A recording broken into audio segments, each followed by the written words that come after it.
인생 가운데 가장 좋은 친구를 오늘 확인하신 것입니다. 네, 감사합니다. 지난 시간에는 우리가 기초 과정을 했다면 오늘은 이제 실전 편이 될 거라고 생각하시면 될 것 같습니다. 보통 우리가 식물과 동물을 구별하는 기준을 두뇌로 봅니다. 두뇌가 있으면 동물, 두뇌가 없으면 식물 이렇게 봐요. 그러니까 멍게라는 생물이 있는데 멍게 드셔보셨나요? 우리 청소년들 멍게 먹어봤나요?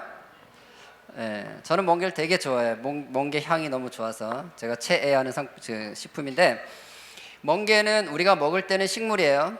채취를 해서 먹는데 이 멍게가 원래는 저렇게 유충이었어요. 유충이라는 얘기는 올챙이처럼 생겼잖아요. 그래서 바다를 헤매고 돌아다닙니다. 돌아다니다가 어느 날 바위에 자리를 잡고 뿌리를 내리면서 나 이제 식물할 거야. 그래서 식물이 돼요. 근데 식물이 되면서 멍게가 제일 먼저 하는 일이 뭐냐면 자기 두뇌를 없애는 일부터 해요. 두뇌를 없애고 이제 나 식물의 정체성을 갖는 거죠. 그러니까 움직이는 모든 것은 다 두뇌가 있다는 뜻이고, 그 말은 뒤집어 얘기하면 우리가 움직인다는 것은 두뇌를 계속해서 바꾼다는 걸 말하는 거예요. 그러니까 움직임이 달라지면 두뇌가 달라진다는 거죠. 우리가 지난 시간에 선택과 경험이란 키워드를 얘기한 적이 있었어요. 그러니까 선택과 경험은 뭘 만든다고요? 우리 두뇌의 시냅스를 만든다 그랬어요. 그러니까 우리 아이가 어제와 오늘 노는 게 달라졌다는 얘기는 두뇌가 달라졌다는 뜻이기도 한 거예요. 우리 세대가 놀 때랑 요즘 세대가 노는 게 달라졌다는 얘기는 지금 아이 두뇌가 달라지고 있다는 것을 의미하기도 한다는 거예요. 그런데 우리가 어렸을 때 생각해 보면 참 많이 놀았어요. 참 많이 놀았죠. 근데 요즘 아이들은 별로 놀지 않고 우리 어른들이 하는 말 중에 이런 걱정하죠. 요즘 애들은 놀 줄을 몰라요. 놀 줄을 몰라요. 이런 말 하죠. 그런 말 하잖아요. 걱정 삼아서. 근데 노는 게 달라졌다는 얘기는 아이들 두뇌가 달라지고 있다는 것을 의미한다는 뜻이에요. 그래서 오늘은 우리 자녀 세대들, 우리 다음 세대의 두뇌가 어떻게 달라지고 있으며 우리는 어떻게 그들의 두뇌가 하나님이 창조하신 형상 그대로, 하나님이 우리에게 주시고자 하는 선물 그대로를 누리며 살도록 도와줄 것인가, 이런 얘기를 하려고 합니다. 그 얘기를 한 거예요. 우리는 동물들보다 뛰어나진 않지만 이 동물들을 다 통치하고 다스리면서 인간으로 살아가고 있는데 그게 두뇌라는 거죠. 그런데 우리 아이들이 TV 게임, 스마트폰을 가지고 놀면서 사실은 두뇌도 바뀌고 있는데, 두뇌가 어디가 바뀌고 있냐? 여기가 바뀌고 있다는 거예요. 여기 이제 밝게 빛나는 부분이 있죠? 뭐라고 써 있어요? 예, 움직임이 달라지면 두뇌가 달라진다고 했는데, 특별히 앞쪽 두뇌에 어떤 일이 벌어지고 있는지 한번 관찰해 보도록 하겠습니다. 소리가 나와야 됩니다. SNS 예. 자기 직전까지. 저한테 물 좀 갖다 주실래?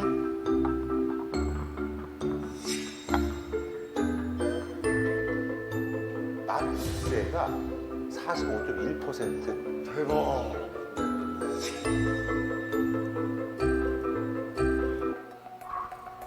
내가 꼬마였을 때만 해도 그래요. 근데 이제 그게 활자냐 아니면 영상이냐 좀 음성이냐. 네. 근데 거의 비슷한 내용이라면 뭐가 다를까요? 무슨 차이가 있을까요? 비슷할 것 같은데. 우리 뇌에서도 전전두엽은 정보를 처리하고 고차원적인 사고를 담당하는 영역인데요. 이 색깔의 변화로부터 뇌 활성화 여부나 정도를 알 수 있고요. 색깔이 노란색, 빨간색으로 변하게 되면 뇌가 활성화되는 것이고, 파란색으로 바뀌게 되면 뇌가 비활성화되는 것입니다. 각기 다른 매체를 접할 때 뇌의 활성화 정도는 어떻게 다를까요? 먼저 오디오북과 동영상을 볼 때입니다. 크게 활성화되지 않았는데요. 반면 글을 읽을 때는 붉게 변하며 크게 활성화되는 모습입니다. 오, 동영상보다는 오디오북이 노란색. 오, 와, 완전 블루색이네. 대박. 차이가 엄청나네. 네, 다르네요. 네, 움직임이 달라질 때 두뇌도 달라지는데, 특별히 소리를 듣거나 영상을 볼 때보다 글을 읽을 때는 지금 얘기하고 있는 이 앞쪽 뇌가 훨씬 더 많이 움직이고 있다는 것을 확인한 거죠. 보통 인간의 두뇌를 둘로 구분합니다. 둘로 나눌 때 이렇게 나누는 거예요. 보통 우리는 두뇌를 둘로 나눈다 그러면 좌뇌, 우뇌를 주로 생각해요. 그죠? 좌뇌형 인간, 우뇌형 인간. 들어보셨나요? 예. 좌뇌는 뭐 한다고 들어보셨어요? 좌뇌는 이성적이고 논리적이고 수학적인 일을 하고, 우뇌는 예술적이고 음악적이고 감성적이고 이런 걸 한다. 이렇게 들어보셨죠? 예. 지금도 인터넷에 여러분이 좌뇌형 인간 판별법, 뭐 우뇌 이런 거 치면 쫙 나와요. 근데 여러분 이거는 과학적 근거가 전혀 없는 거예요. 그냥 해부학적으로 좌뇌 우뇌가 존재할 뿐이지 기능적으로 좌뇌가 이런 일하고 전뇌가 저런 일을 한다는 것은 전혀 팩트가 아닌 거예요. 그래서 이런 걸 보통 우리는 대중심리학이라 그래요. 좌뇌 우뇌 이론은 대중심리학이다. 들어보면 그럴듯한데 과학적 근거는 없는 이야기를 대중심리학이라 그러는 거예요. 이를테면 혈액형 성격 이야기. A형 성격 어떻고 B형 성격 어떻고 들어보면 그럴듯해 안 그럴듯해요? 그럴듯하죠. 근데 이거 과학일까 아닐까요? 과학 아니거든요. 제가 그거 찾아봤더니 일본의 무슨 황색 잡지에서 어떤 코미디언이 웃자고 연재했던 글이래요. A형 성격 어떻고 지가 지어낸 거라는 거. 그게 한국에 넘어와서 성격 얘기만 하면 혈액형 얘기하잖아요 우리. 다 재밌자고 하는 소리에. 과학적으로 두뇌는 앞쪽과 뒤쪽으로 이렇게 나눠줍니다. 뒤쪽은 쉽게 얘기하면 감각 정보를 처리하는 곳이다 이렇게 생각하시면 돼요. 맨 뒤에는 시각 정보를 처리하는 곳이에요. 움직임, 우리가 눈으로 본다는 게 뭐예요? 움직이고 있는 것도 보고 색깔도 보고 모양도 보고 형태도 보고 크기도 보고 여러 가지를 보죠. 그런 건 주로 뒤쪽 뇌가 처리한다는 거예요. 그 다음에 이제 옆쪽에서는 들어오는 소리, 뭐 음악 소리도 들을 수 있고 뭐 여러 가지 차 소리도 듣고 사람이 말하는 소리도 듣고 우리가 소리를 들어서 처리하는 곳은 이제 옆쪽에 있어요. 뒤쪽에 위쪽으로는 두정이라는 거는 이 머리 정수리라는 뜻이에요. 꼭대기. 움직임과 촉각을 처리하는 곳이에요. 여러분 발가락 지금 까딱까딱 해보세요. 그거 어디 있는지 아시죠? 근데 이 두정엽에 손상이 있는 사람은요 자기 발가락이 어디 있는지 몰라요. 그런 사람이 있어요. 이 사람 걸을 수 있을까 없을까요? 못 걷습니다. 여러분은 아무 생각 없이 계단도 오르고 내리고 막 뛰고 걷고 막 하잖아요.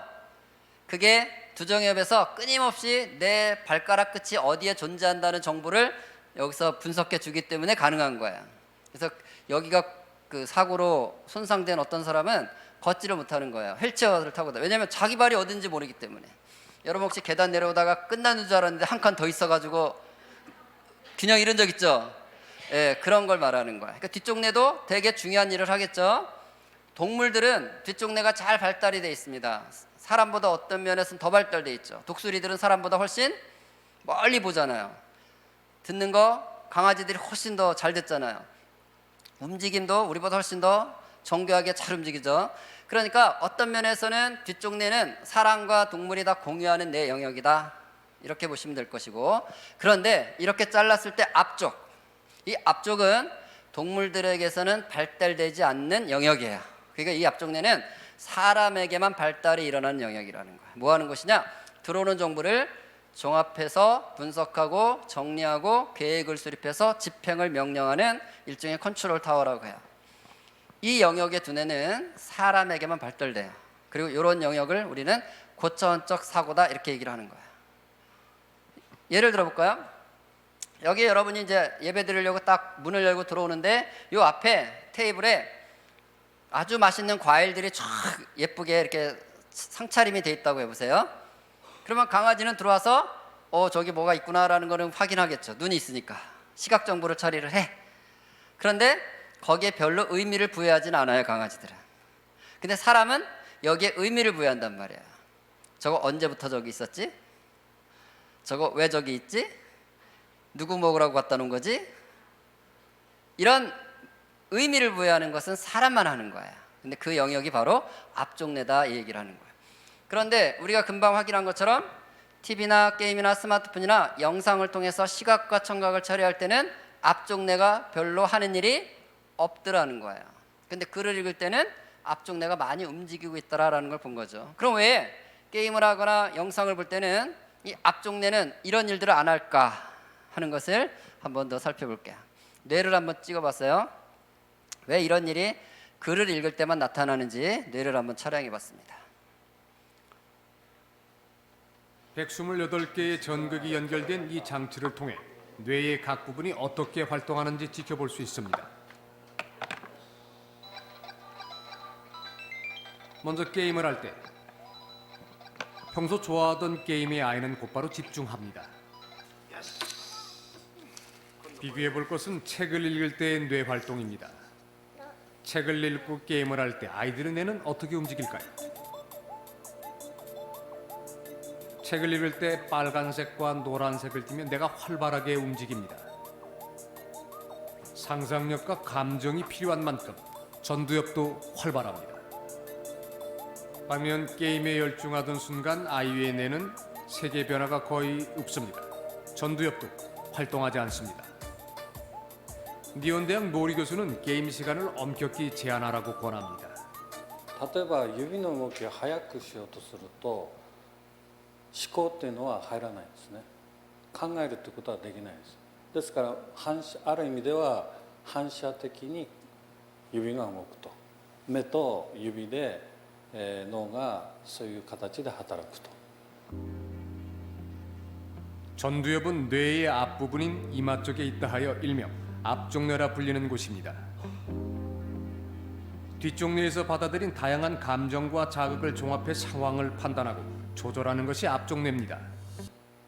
자, 게임하는 걸 먼저 생각해 보겠습니다. 우리 아이들이 컴퓨터나 스마트폰으로 이제 게임을 많이 하잖아요. 자, 게임을 한다. 컴퓨터 화면에, 스마트폰 화면에 내가 키보드나 마우스나 손가락을 움직일 때 왔다 갔다 하는 나의 캐릭터가 있겠죠. 그것이 눈을 통해서 시신경을 지나 어디서 처리한다고요? 뒤쪽 뇌에서 처리해요. 후두엽 뒤쪽 뇌에서. 그래서 이거 처리한 정보를 앞으로 넘긴다는 얘기예요. 그럼 내가 나타났으니까 화면 반대편에는 내가 상대방 몬스터나 캐릭터도 있겠죠. 그것도 눈을 통해서 시신경을 지나 이제 뒤쪽에서 처리해서 앞쪽으로 넘겨줘. 그럼 앞쪽 뇌는 뭐 하는 곳이라고 그랬어요? 들어온 정보를 종합하고 분석하고 정리해서 계획을 수립하고 집행을 명령하는 곳이라 그랬잖아요. 그 자기 할 일을 하겠죠. 앉아서 저놈을 때려야 되나 말아야 되나, 저거 이쪽으로 갈까 저쪽으로 갈까, 세게 때릴까 살살 때릴까, 앉아서 이렇게 계획을 수립하고 생각을 하고 있으면 화면 속에 있는 내 게임 캐릭터는 어떻게 됐을까요? 아주 질문이에요. 이거는 질문. 이렇게 보고 있으면 내 캐릭터 어떻게 돼요? 죽어버리죠. 보세요. 이렇게 정신없이 내 캐릭터가 공격을 당하고 있는데 이 앞쪽 뇌를 움직이고 있으면 내 캐릭터가 살아남겠어요? 근데 게임을 하는 목적은 내 캐릭터를 살리는 게 목적이에요? 죽이는 게 목적이에요? 살려야죠. 그러면 앞쪽 뇌가 작동하도록 내버려 두면 돼야 안 돼요? 그래서 너 가만히 있어. 그럼 일단 손가락으로 명령부터 들어간다는 거야. 눌러! 그래서 우리 아이들 게임할 때 손가락 바쁘잖아요. 제가 어느 날 그 라디오로 토크쇼를 듣고 있는데 프로게이머인데 세계 랭킹 10위라는 사람이 나와서 이제 토크쇼를 하더라고요. 초대를 받아서 이런저런 얘기하는데 진행자가 묻더라고요. 세계 랭킹 1위라는 사람의 이름을 대면서 그 사람도 밥만 먹고 게임만 하고 너도 밥만 먹고 게임만 하는데 왜 걔는 세계 랭킹 1위인데 너는 10위밖에 못하니? 이걸 묻더라고요. 진행자가. 그랬더니 이 10위라는 친구가 뭐라는지 아세요? 아유, 말도 마세요. 그 친구는요, 저하고는요 손가락 눌림의 차원이 달라요. 이렇게 이 눌림의 자기하고는 차원이 달라서 걔는 1위하고 자기 10위 한대요. 그래서 제가 알았어요. 아, 프로게이머 세계 랭킹 1위와 10위 차이는 이 속도의 차이구나. 뭐 두정엽, 여기서 명령이 내려가거든요. 앞쪽 뇌가 아닌 여기. 그걸 제가 알게 됐죠. 그래서 게임할 때는 이 앞쪽 뇌 부분, 여기가 이제 앞부분이죠. 이 앞부분이 뭐가 시냅스가 움직이는 게 보여요, 안 보여요? 그러면 여기에 가소성, 모양이 만들어져, 안 만들어져요? 그래, 고차원적 사고하는 모양이 안 만들어지고 있다, 이런 의미인 거예요. 드라마를 봐도 큰 차이가 없죠. 자, 드라마 봅니다. 주인공이 나타났네요. 무슨 말을 하는데 내가 못 알아들었어요. 저 상황에서 왜 저 말했지? 왜 저 말했을까? 왜 저 말했을까? 생각하고 있으면 내 생각 끝날 때까지 화면이 멈춰서 기다려주나요? 화면 이미 지났죠. 정보가 뒤쪽 뇌에서 정보가 앞쪽으로 넘어와서 그걸 분석하려고 그러는데 화면이 바뀌는 거예요. 뭘 해보려고 그러면 화면이 바뀌어. 화면을 쫓아가고 있다는 얘기는 앞쪽 뇌는 움직일 수가 없는 상태다, 그 얘기를 하고 있는 거예요. 반면 책을 읽을 때는 어떨까요? 자, 글을 봅니다. 글 읽습니다. 글자가 눈을 통해서 시신경을 지나 뒤쪽에서 이제 잡아서 앞쪽으로 넘겨주겠죠. 근데 넘어온 글자들은 기호체계죠. 기호체계. 여러분이 러시아 글자로 된 책을 넘긴다고 해보세요. 러시아 책이에요. 러시아 글자들이에요. 보여요? 안 보여요? 안 보여요? 글자 안 보이세요? 보이긴 잘 보이지. 잘 보이는데 글자가 여기서 전두엽에서 의미가 돼야 안 돼요? 의미가 안 되는 거죠. 단어, 문장, 맥락, 구조, 이 앞쪽내가 부지런히 움직여야 의미가 되는데 러시아 글자들은 앞쪽내가 할 수가 없잖아요. 그러니까 글을 읽고 있다는 얘기는 단지 기호일 뿐 그것들을 계속해서 의미로 만들어낸 과정들을 앞쪽내가 해야만 책을 읽는 게 되기 때문에 글을 읽으면 무조건 앞쪽내가 움직인다, 그 얘기를 하는 거예요. 그래서 이 친구가 닌텐도 하다가 글자를 읽기 시작하니까 진짜 뇌가 바뀌어요, 안 바뀌어요? 움직임이 달라지면 두뇌가 달라진다는 게 그 얘기인데, 특별히 글을 읽고 있으니까 고차원적 사고를 담당하는 영역과 후디업하고의 이 협업을 해야 되니까 이 라인이 다 움직이는 거죠. 전달을 해줘야 되니까 글자들을. 그러니까 한 친구는 책을 읽고 있고 한 친구는 게임을 하고 있으면 우리가 볼 때는 누가 더 집중하고 있어요? 게임하는 친구가 훨씬 집중하고 있죠. 엄마가 밥 먹으라고 불러도 듣지도 못하잖아, 집중하느라고. 그런데 두뇌를 찍어봤더니 두뇌 속에서는 책을 읽는 친구는 나름 두뇌가 열심히 움직이는데 게임하는 친구들은 두뇌가 움직여 안 움직여요? 그냥 두뇌가 텅텅 비어있는 상태다, 개점 휴업 상태다 이렇게 보시면 되겠어요. 자, 이 앞쪽 뇌가 움직인다는 게 무엇을 의미하는지 제가 개인적으로 이제 해석을 해서 한번 보여드릴게요. 이건 저의 이론이에요. 자, 이 고차원적 사고라는 거, 앞쪽 뇌가 움직인다는 것은 세 가지 과정들이 일어나는 과정이에요. 첫 번째는 그 지식이 들어오면 그 지식이 무엇인지를 일단 확인해야 될 거 아니에요, 그죠? 사실을 확인하고 설명하는 단계, 1단계라 그래요. 보통 이것을 지식이라고 그러죠. 지식. 외부에 있는 지식이 우리한테 일단 접수된 상태. 동물들은 1단계를 다 한다는 얘기예요, 기본적으로는. 근데 우리는 1단계만 하는 것이 아니라 전두엽이 있기 때문에 뭘 하냐면 그 지식을 이제 의미를 부여하는 일을 한다는 거예요. 그러니까 들어오는 지식과 내가 갖고 있는 지식을 연결해서 확장하는 일을 하는 거예요. 이걸 정리라고 그래요. 영어로는 understanding이라고 되어 있는데, 이해, understanding. 우리 성경에는 그것을 명철이라고 번역을 해놨기 때문에 제가 명철이라고 한 거예요. 다른 말로 하면 논리, 추론, 분류, 분석, 이건 다 뭐예요?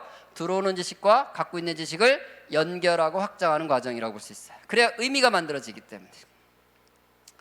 그런데 TV, 게임, 스마트폰은 이 2단계를 할 수 있는 기회가, 여유가 있다는 거 없다는 거예요? 그게 없다는 거예요. 그러니까 여기 안 움직인다는 게 그 의미예요. 여기서 끝나는 것이 아니라 그것을 이제 적용해, 그 지식을 내 것으로 만들어가는, 가공해서 만드는 과정이 있어요. 이것을 보통 표출, 이것을 지혜라고 얘기를 해요. 적용하고 창의력을 발휘하는 것. 대개 이제 이런 걸 우리는 뭘 얘기하냐면 언어 능력, 분별 능력, 도덕성, 절제력, 이것은 고차원적 사고의 결과물이에요. 그러니까 요 위에 써 있는 언어, 분별력, 도덕성, 절제력, 이거 동물들 있을까 없을까요? 말하는 동물 혹시 보신 적 있나요? 질문을 하면 좀 답을 해주세요. 저 3단계 써놓은 저것들은 동물들에게는 없는 것이죠. 그런데 2, 3단계가 발달이 안 되면 우리도 저것을 할 수가 없다는 얘기를 제가 하는 거예요. 제가 요즘 고등학교 이제 선생님들하고 얘기를 하다 보면 고등학교 선생님들이 요즘 생활 지도하기가 너무 힘들다는 거예요. 요즘 아이들이 도덕성이 너무 약해졌다는 얘기를 가끔 들어요, 제가. 도덕성이 약해졌다, 이게 무슨 소리예요? 그럼 우리가 학교 다닐 때는요, 선생님이 내가 특별히 잘못한 게 없어도 선생님이 야, 너 교무실 따라와, 이게 제일 무서웠어. 잘못한 게 없어도 교무실 따라오라 그러면 쫄았어, 일단. 뭐 잘못됐나 이러고 막. 근데 요즘 아이들은요, 교무실 따라오라 그래도요, 하나도 긴장도 안 하고 와서 이런다는 거야. 걔가 맞을 짓을 한 거예요. 남을 피해를 줘놓고는요, 너무 당당하다는 거예요. 그리고 생활 지도가 될까 안 될까요? 너무 힘든 거예요. 근데 여러분, 이 도덕성이라는 문제는 고차원적 사고의 결과물이라는 걸 아셔야 돼요. 우리가 아이들에게 너무 이렇게 분별력이 없이 행동하니 왜 이렇게 분별력이 없어? 이런 말을 할 때도 그것은 고전적 사고의 결과물이라는 걸 생각하셔야 돼요. 그러니까 TV 게임, 스마트폰을 보면서 2, 3단계를 안 하고 사는 아이들에게서 저런 것들을 기대할 수가 없는 거예요. 왜냐하면 뇌가 그 일을 하는 거기 때문에. 그러니까 우리가 자녀들을 양육하면서 부모님들이 항상 생각해야 될 게 뭐냐면 우리 아이는 그 움직임, 그가 살아가는 모습이 2단계, 3단계를 하면서 살고 있는지 1단계만 하면서 살아가고 있는지를 점검할 수 있어야 된다는 거. 이런 관점으로. 우리 애는 지금 이 하는 게 지금 1단계 하는 거야? 2, 3단계 하는 거야? 이런 판단을 하셔야 되는 거야. 예를 들어 볼게요. 어떤 아이가 구문학습지를 한다고 생각해 봅시다. 자, 구문학습지 한다. 무슨 뜻이에요? 구문에 있는 지식정보들을 머릿속에다 집어 넣는다. 이거 몇 단계? 이 그림을 보면 1단계에서 집어넣는 거. 근데 학습지 끝나자마자 쫙 밀어놓고 TV 켜서 이제 애니메이션을 봐요. 자, 애니메이션 보고 있다. 이거 몇 단계 하는 거예요? 사실을 확인하고 설명은 1단계밖에 못 하는 거죠. 근데 학교에서는 시험을 보잖아요. 시험을 보면 구문학습지에 있는 똑같은 문제가 나올까요? 조금은 응용되고 변형되고 숫자라도 좀 밖에서 나오나요? 밖에 나오죠. 그럼 이제 어디를 사용해서 맞춰야 되는 거예요? 2단계, 3단계 정리표출 이 시냅스를 만들어서 사용해서 맞춰야 되는데 그냥 아이들이 똑같지 않으면 그냥 틀리는 거예요. 그럼 엄마는 또 집에서 또 쌩 난리를 칩니다. 아는 문제를 틀렸다는 거야. 아는 문제를. 숫자가 바뀌었는데 숫자가 바뀌었으면 이거 아는 거야 모르는 거야 지금. 그래서 엄마는 생각해야 되죠. 이상하다. 학교에서 분명히 선생님들이 머릿속에다 집어 넣었을 것이고 내가 집에서 구멍가게 사다 또 집어 넣었는데 왜 자꾸 틀려? 맨날 TV 게임 스마트폰 1단계만 하고 사니까 열심히 들어는 갔지만 정리표출 2단계 3단계가 안 돼서 숫자가 조금 바뀌어도 문제 유형이 조금만 변형돼도 연결하고 확장하지 못하고 자꾸 틀리는구나. 이렇게 진단하고 처방을 찾아야 되는데 우리 엄마는 학습지를 눈높이로 바꿔주는 거예요. 야, 구문에 이렇게 안 되냐? 우리 눈높이 보자. 눈높이 옆집에 눈높이에서 10점이나 올랐다는데 눈높이가 안 돼요? 빨간 펜으로 또 바꾸죠. 학원을 가도 마찬가지인 거예요. 자, 학원을 갔다. 무슨 뜻이야? 학원에서 지식정보들을 머릿속에다 집어 넣는다. 이거 몇 단계예요? 근데 학원 문 열자마자 어떻게 하고 와요? 이러고 오죠, 집에. 이거 몇 단계 하는 거예요? 예, 집에 오자마자 컴퓨터 켜고 오자마자 스마트폰 보고 있으면 엄마는 아들 왜 오자마자 게임을 하니? 왜 오자마자 스마트폰이야? 그럼 아들 뭐라고 그래요? 엄마 다 끝났어요. 다 끝났어. 다 끝났대. 이제 몇 단계 끝난 거예요? 자, 뭘 해야 될까요? 공부한 내용들을 가져와서 노트 정리도 하고 문제도 풀어보고 관련된 책도 읽어가면서 들어온 지식을 연결하고 확장하기를 해야 되는데 그냥 집어넣은 걸로 땡 그리고 계속 1단계만 하면서 시간을 보내고 있다는 걸 말하는 거예요. 그것이 지금 우리 아이들이 고전적 사고와 관련된 이런 영역들이 발달이 안 되는 요소일 것이다라는 생각을 해야 되는 거예요. 한번 실험을 해봤습니다. 자, 뭘 했냐면 왼쪽에 있는 집단과 오른쪽을 비교하기 위해서 이제 실험을 했는데 왼쪽 아이들은 서울대 경영학과, 컴퓨터학과, 수리통계학과 간 애들 4명과 미국 아이비리그 대학을 한국에서 바로 간 애들이에요. 우리 주변에 잘 없는 좀 이상한 특이한 애들, 실험을 위해서 이런 애들을 뽑아다가 이제 방송국에 데려온 거예요. 오른쪽은 어떤 아이들이에요? 경기도 산본에 있는 산본중학교 2학년 7반 37명 한교실 아이를 그대로 데려다 놓은 거예요. 이 아이들은 어떤 아이들이에요? 우리 주변에 늘 있는, 우리 교회도 있고 우리 집에도 있는 평범한 우리 아이들이에요. 자, 뭘 했냐면 단어 카드 100개를 2초에 한 개씩 5분 동안 쫙 보여준 거예요. 그러고 나서 백지를 나눠주고 방금 본 것들 중에 기억나는 대로 써봐 이걸 한 거죠. 그랬더니 왼쪽의 아이들은요 46.25개를 맞췄어요. 오른쪽 아이들은 23.92개를 맞췄어요.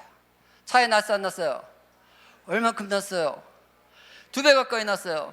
이런 차이의 통계를 숫자를 딱 보는 순간 여러분 머릿속에는 어떤 생각이 먼저 떠올랐나요? 역시 난 놈들은 다르구나. 종자가 달라요. 종자가 달라. 이 종자론. 우리는 껐득하면 종자 타령을 하고 있어요. 우리 여기 청소년들도 많이 앉아있지만 우리 친구들도 지금 패러다임을 바꿔야 됩니다. 누가 100점을 맞았고 난 70점밖에 못 맞았으면 쟤를 바라보면서 무슨 생각해요? 쟤는 머리가 좋아서 그래. 이런 헛소리를 하면 안 되는 거예요. 이거는 종자 문제가 아니라 두뇌를 사용하는 방식의 문제인 거예요. 두뇌를 사용하는 방식의 문제. 제가 왜 그렇게 말하는지 실험한 내용을 간단하게 본 다음에 한번 살펴보도록 하죠. 더 뛰어날까요? 결과는 잠시 뒤에 확인해 보겠습니다. 한편 똑같은 실험이 중학생들에게도 진행되고 있었습니다. 2초에 한 장씩 5분간 100장의 카드를 보고 있는 중입니다.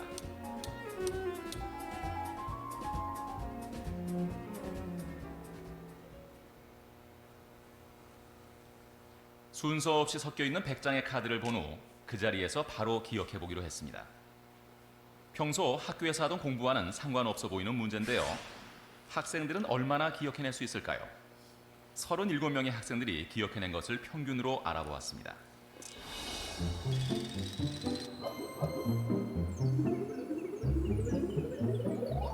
결과는 100개 가운데 23개에 그쳤습니다. 하지만 이번에는 10개의 항목이 있다는 것을 알려주었습니다. 그리고 답안지에 미리 10개의 항목을 적어서 나누어 주었죠.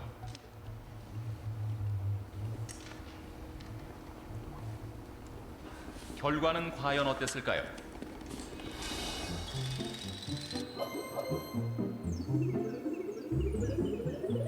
(100개) 중 40개 정도를 기억해냈습니다. 두 번 다 100개의 카드를 기억하는 테스트였습니다. 두 번째에는 단지 항목별로 기록할 수 있도록 했을 뿐인데 결과는 상당한 차이를 보였습니다. 여기서 처음에 등장했던 8명의 학생들에게 돌아가 볼까요? 학생들은 평균 46개 이상의 카드를 기억해냈군요. 같은 실험을 한 중학생들보다 2배 정도 많은 양을 기억했습니다. 여기서 더 놀랄 만한 것은 답안지의 내용이었습니다. 8명의 학생 모두 항목별로 묶어서 기록을 했던 것입니다. 마치 항목을 미리 제시해 주었던 2차 실험에서처럼 말이죠.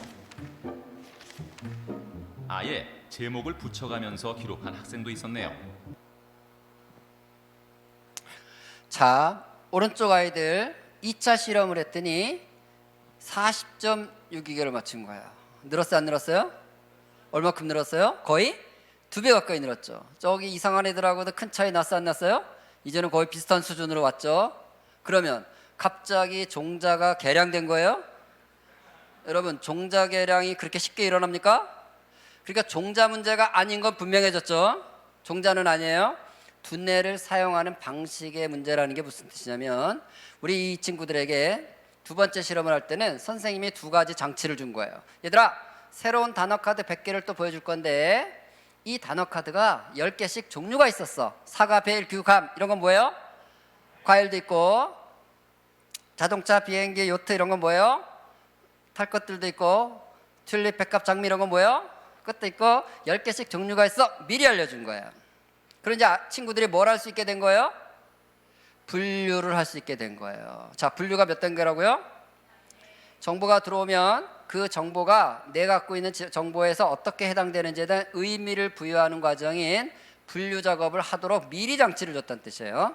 그 다음에 출력할 때도, 답지를 나눠줄 때도 아까는 그냥 백지를 줬다면 이번에는 10개 항목을 아예 적어줬어요. 그러면 기억을 소환해 올 때도 전두엽에서 뭘 사용해서 기억을 가져오게 한 거예요? 분류라는 방식으로 가져오게 한 거야. 그러니까 입력 단계와 출력 단계에서 2단계 두뇌를 사용할 수 있는 장치를 줬다는 뜻이에요. 그랬더니 40.62개를 맞춘 거예요. 두뇌가 종자가 바뀐 게 아니라 사용하는 방식이 바뀌었다는 거예요. 진짜 놀라운 것은 이쪽 아이들이에요. 이 친구들은요, 1차 실험 때 아무런 힌트를 준 게 없거든요, 선생님이. 근데 이들의 답지를 봤더니 이들은 마치 사전에 자기들끼리 미리 약속이나 한 듯이 답지를 봤더니 전부 종류별로 답을 썼더라는 거예요. 신기하게도. 그러니까 이 친구들은 1차 실험 때 뭐 하고 있었던 거예요? 분류라는 작업을 이미 하고 있었어요. 사과가 나오면 과일인가 보다. 의자, 가구도 나오네. 지우개, 필기구인가? 이러면서 들어오는 정보와 내가 갖고 있는 정보를 연결하고 확장하는 의미 부여를 계속해서 2단계를 하고 있었다는 거예요. 그래서 46점 이걸 맞춘 거죠. 그러면 이 친구들 이렇게 했다는 거죠. 그러면 이 친구들은 1차 실험 때는 뭐 하고 있었을까? 저 친구는 1차 실험 때는 사과가 나오면 사과구나, 맛있지, 끝. 그래, 사과, 나도 알아, 사과 이러고 있는 거예요. 사과는 사과일 뿐.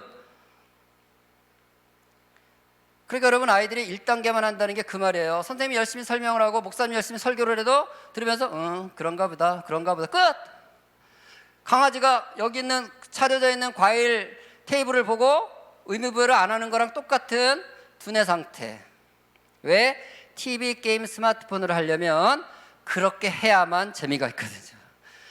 그걸 의미를 부여하기 시작하면요, 재미가 없어져요. 중학교 딸과 엄마가 같이 드라마를 보면 엄마는 드라마 보면서 자꾸 잔소리를 해. 저러면 안 되는데 왜 저렇게. 그래, 옆에 있는 중학생이 엄청 짜증을 내요. 엄마! 좀 몰입 좀 하게 좀 가만 좀 있어. 시끄럽다고. 엄마는 뭘 하고 있는 거예요? 들어오는 정보를 자꾸 뭐래요? 해석을 하는 거야, 해석을. 저러면 안 된다. 저래서 되겠냐. 계속 2, 3단계를 하는 거야. 근데 아이는 뭐만 해요? 1단계만. 있는 그대로만 그냥 하고 넘어가고 싶은 거예요. 그래야 드라마가 재밌는 거예요. 그래야 몰입이 되는 거예요. 근데 2, 3단계를 쓰기 시작하면 이 막장 드라마가 재미가 있을 수 있겠어요? 그게 우리가 1단계만 하는 뇌로 만들어지면 교실에 앉아서도 예배당에 앉아서도 그냥 1단계만 하고 있는 아이가 되는 거예요. 그래서 요즘 중학생들이 교실에서 정말 싫어하는 게 3가지가 있다 그래요. 첫째, 우리 각자 생각 한번 해보자. 싫어요, 머리 아파요, 생각만 하자면 싫다는 거야. 선생님이 생각해보자, 이거 무슨 뜻이에요? 얘들아, 우리 지금부터 같이 전두엽을 움직여보자. 정리표출 2단계 3단계 시작해보자, 이 뜻 아니에요? 그럼 싫어요, 이건 무슨 뜻이에요? 선생님, 저는 2, 3단계를 하고 산 적이 없어요. TV, 게임, 스마트폰만 보고 사느라고 1단계만 늘 해왔습니다. 그래서 제 두뇌 상태는 강아지랑 똑같다는 걸 기억해 주시기 바랍니다. 저한테 강아지가 할 수 없는 걸 요구하면 저도 할 수 없어요. 불가능합니다. 2, 3단계가 제가 없는데 자꾸 저한테 무리한 요구를 하십니까? 싫어요가 그 소린 거예요. 싫어요가. 생각하는 것보다 더 싫어하는 거 있죠? 얘들아, 생각 다 끝났니? 이제 우리 토론할 거니까 각자 자기 의견을 정리해서 발표 한번 해보자. 너 발표해볼까? 없는데요. 너 해볼까? 잘 모르는데요. 너는? 글쎄요. 다 없대. 초등학교 교실에서는요, 질문하기가 겁나요. 일단 질문을 하면 모든 애들이 다 손을 들어. 초등학교 교실에서는. 그래서 반가워서 이제 손 들었으니까 시켜보면 손 들고 딴소리해. 정리가 안 돼, 정리가. 지금 좀 궁금하긴 해요. 1층에서 지금 초등학생들 지금 교육하고 있는데 우리 선생님이 질문 막 하거든요. 우리 애들 어떡하냐. 다 손은 아마 다 들 거예요, 일단 어쨌든.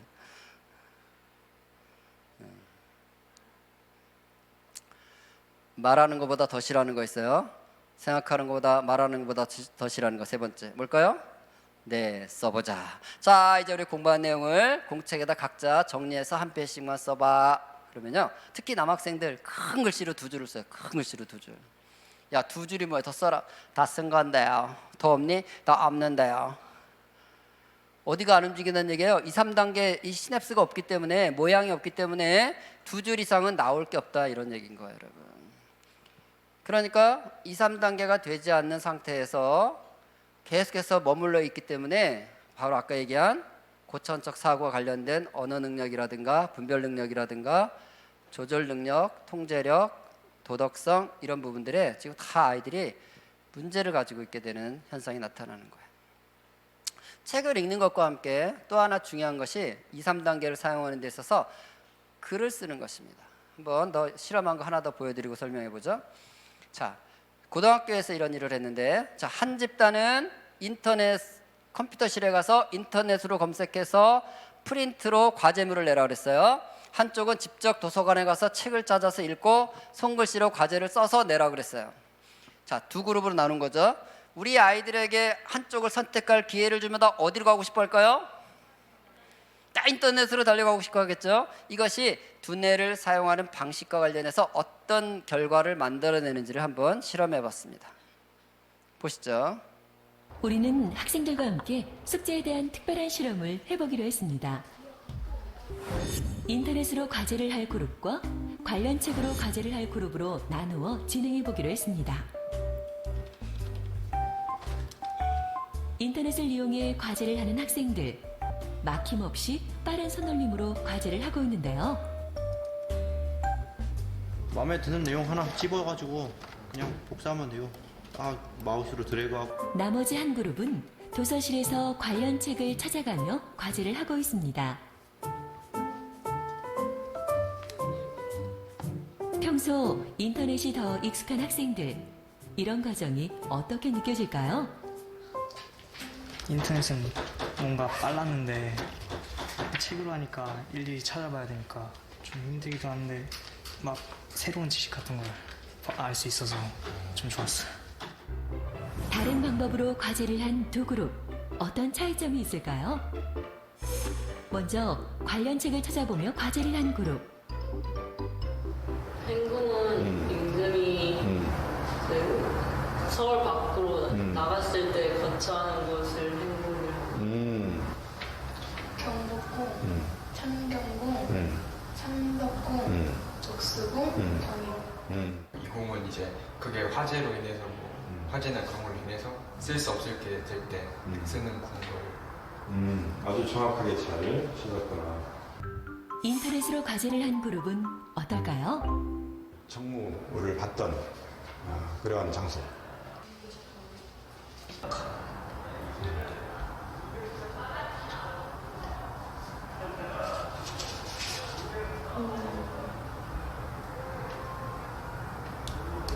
잘 기억이 안 나?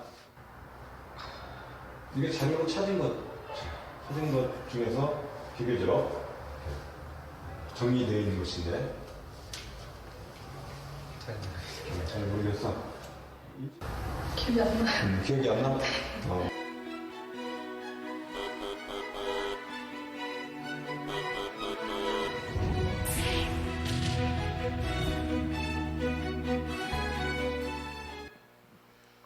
여기 인터넷으로 숙제한 친구 중에 한 명이 이렇게 말을 해요. 그냥 마음에 드는 거 하나 골라가지고요. 사실을 확인하는 거예요. 마음에 드는 거 하나 골라가지고요. 드래그해서 복사하기 누르고 잘라 붙여서 프린트키 누르면 출력 쫙 되고요. 진짜 편해요. 이렇게 얘기하는 거예요. 맞아요. 빠르고 쉽고 편하죠. 그런데 이 친구들 학습이 된 거 안 된 거예요? 학습이 하나도 일어나지 않았어요. 이 선생님이 이것저것 물어봤잖아요. 아까 인터뷰 중에. 선생님이 갖고 있는 질문을 물어보는 게 아니고 학생이 제출한 과제물 있죠. 그걸 선생님이 들춰보면서 물어보는 거예요. 자기가 한 걸 물어보는 거예요. 근데 어떤 친구는 정말 하나도 모르는 거예요. 그러니까 선생님이 보여줘요. 야, 이거 네가 한 거야. 네가 한 건데 그렇게 모르겠니? 그때 얘가 받아서 이래요. 이거요? 이거 제가 한 거 맞아요? 지가 했는 줄도 몰라. 지가 했는 줄도 몰라. 왜? 1단계만 했기 때문에. 반면 책을 읽은 아이들은 어때요? 책을 읽어서 뭐가 여기서 내가 뽑아낼 게 뭔지를 찾아야 되니까 어떻게 해요? 열심히 2, 3단계를 하겠죠. 그 다음에 그걸 손글씨로 다 요약해가지고 자기 말로 써서 내야 되니까 어떻게 해요? 2, 3단계를 쓴 거죠. 그랬더니 학습이 됐어 안 됐어요? 75%. 여러분 12%와 75%의 차이. 2, 3단계를 사용하냐 안 하냐의 차이인 거예요. 그러니까 두뇌를 사용하는 방식을 바꾸지 않으면 우리 아이들이 고천적 사고력을 키우고 바로 이 땅을 통치하고 다스리기 원하는 하나님이 사람에게만 준, 동물에게는 존재하지 않는 이 앞쪽내 발달이 일어날 길이 없다는 걸 보여주는 거죠. 그러니까 우리 중고등부에서도요, 청소년부 설교 시간에 우리 청소년들이, 물론 초등부도 마찬가지인데 주일학교와 중고등부는 뭘 해야 되냐면 목사님 설교를 항상 기록하는 훈련을 시켜야 되는 거예요. 요약 정리하는 훈련을. 그래서 설교 노트를 만들어야 됩니다. 제가 어느 교회를 갔더니요, 거기는 이제 은혜 나눈 노트라는 제목으로 52주 1년이 있으니까 52장짜리 설교 노트를 아예 만들었어요. 모든 초등학교 1학년부터 고등학교 3학년까지 다 그걸 쓰더라고요. 그래서 제가 이제 그게 저녁 예배 때 강의를 갔는데 이제 사이즈가 이 정도 돼요. 근데 어른이 여기를 꽉 채웠기 때문에 애들은 여기 바닥에 무슨 그 돗자리 같은 거 여기 쫙 앉았고요. 제가 이제 단상에 섰는데 옆에도 다 앉았어, 애들이. 자리가 없으니까. 그런데 제가 깜짝 놀란 게 뭐냐면 제가 마이크를 딱 잡으니까요, 모든 애들이 갑자기 볼펜을 딱 들고 연필을 들고 말씀만 하옵소서. 나는 적겠나. 모든 애들 이 자세로 딱 있는 거예요. 깜짝 놀랐어요.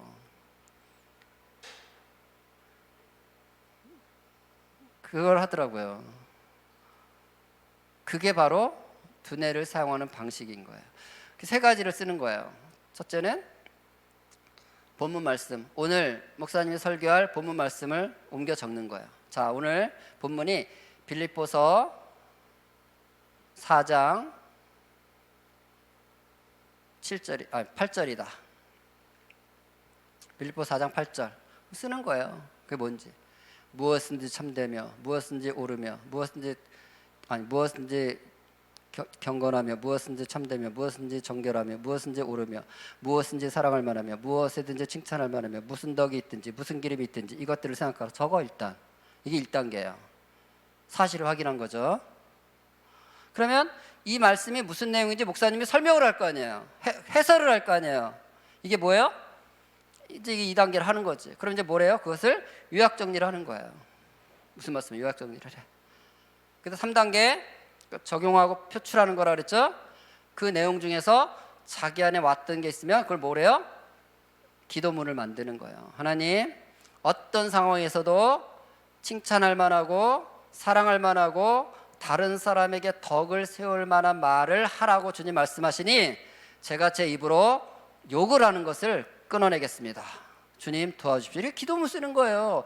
무엇인지 참되고 옳고 정결하고 사랑할 만하고 칭찬할 만한 말을 하라 그러는데 우리 친구들은요, 입만 열면 욕이 나가. 욕은 축복이에요, 저주예요?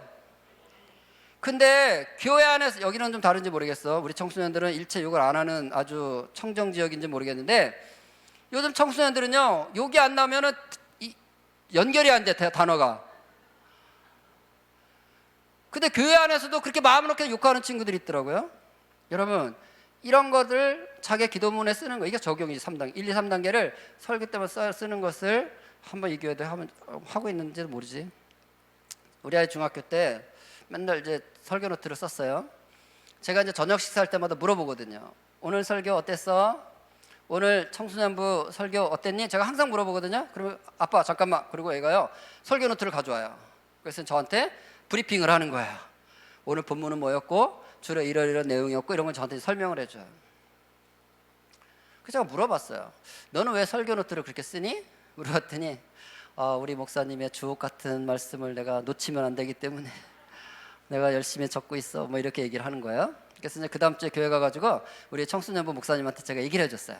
목사님, 우리 애가 목사님 설교하는 거 열심히 노트 정리하는 거 알고 계세요? 그랬더니 안다 그러더라고요. 당연히 보이겠지. 30명밖에 안 되는데 중고등부. 우리 애가 이렇게 얘기하던데요. 목사님의 주옥 같은 설교를 놓칠 수가 없어서 열심히 적고 있다고 그렇게 나한테 얘기했어요. 그랬더니 우리 목사님 입이요 귀에 가서 붙더라고요. 너무 좋아하시는 거야. 그러면 이 목사님은 그 다음 주에도 설교 준비할 때 열심히 할까 안 할까요? 주옥 같은 설교를 한마디도 놓치지 않고 해서 눈을 크게 뜨고 적고 있는 아이가 한 명 있는데 어떻게 설교 준비를 대충 하겠어요, 여러분? 1단계, 2단계, 3단계가 다 일어날 수 있도록 한번 보라는 거예요. 고대 그리스에서는 이 세 가지를 가르쳤습니다.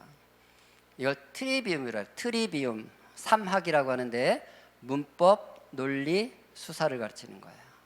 문법이 1단계예요. 일단 다 외우는 거. 13살까지는 문법을 가르치는 거예요. 음악으로 말하면 피아노로 예를 들어 볼게요. 피아노로 바이엘 체르니, 이게 문법이에요. 여러분, 바이엘 체르니를 할 때 뭐 이해할 게 없어요. 그냥 외워야 되는 거예요. 이거는. 이게 1단계예요. 이게 문법 단계. 모든 학문 영역에는 문법 단계가 있어요.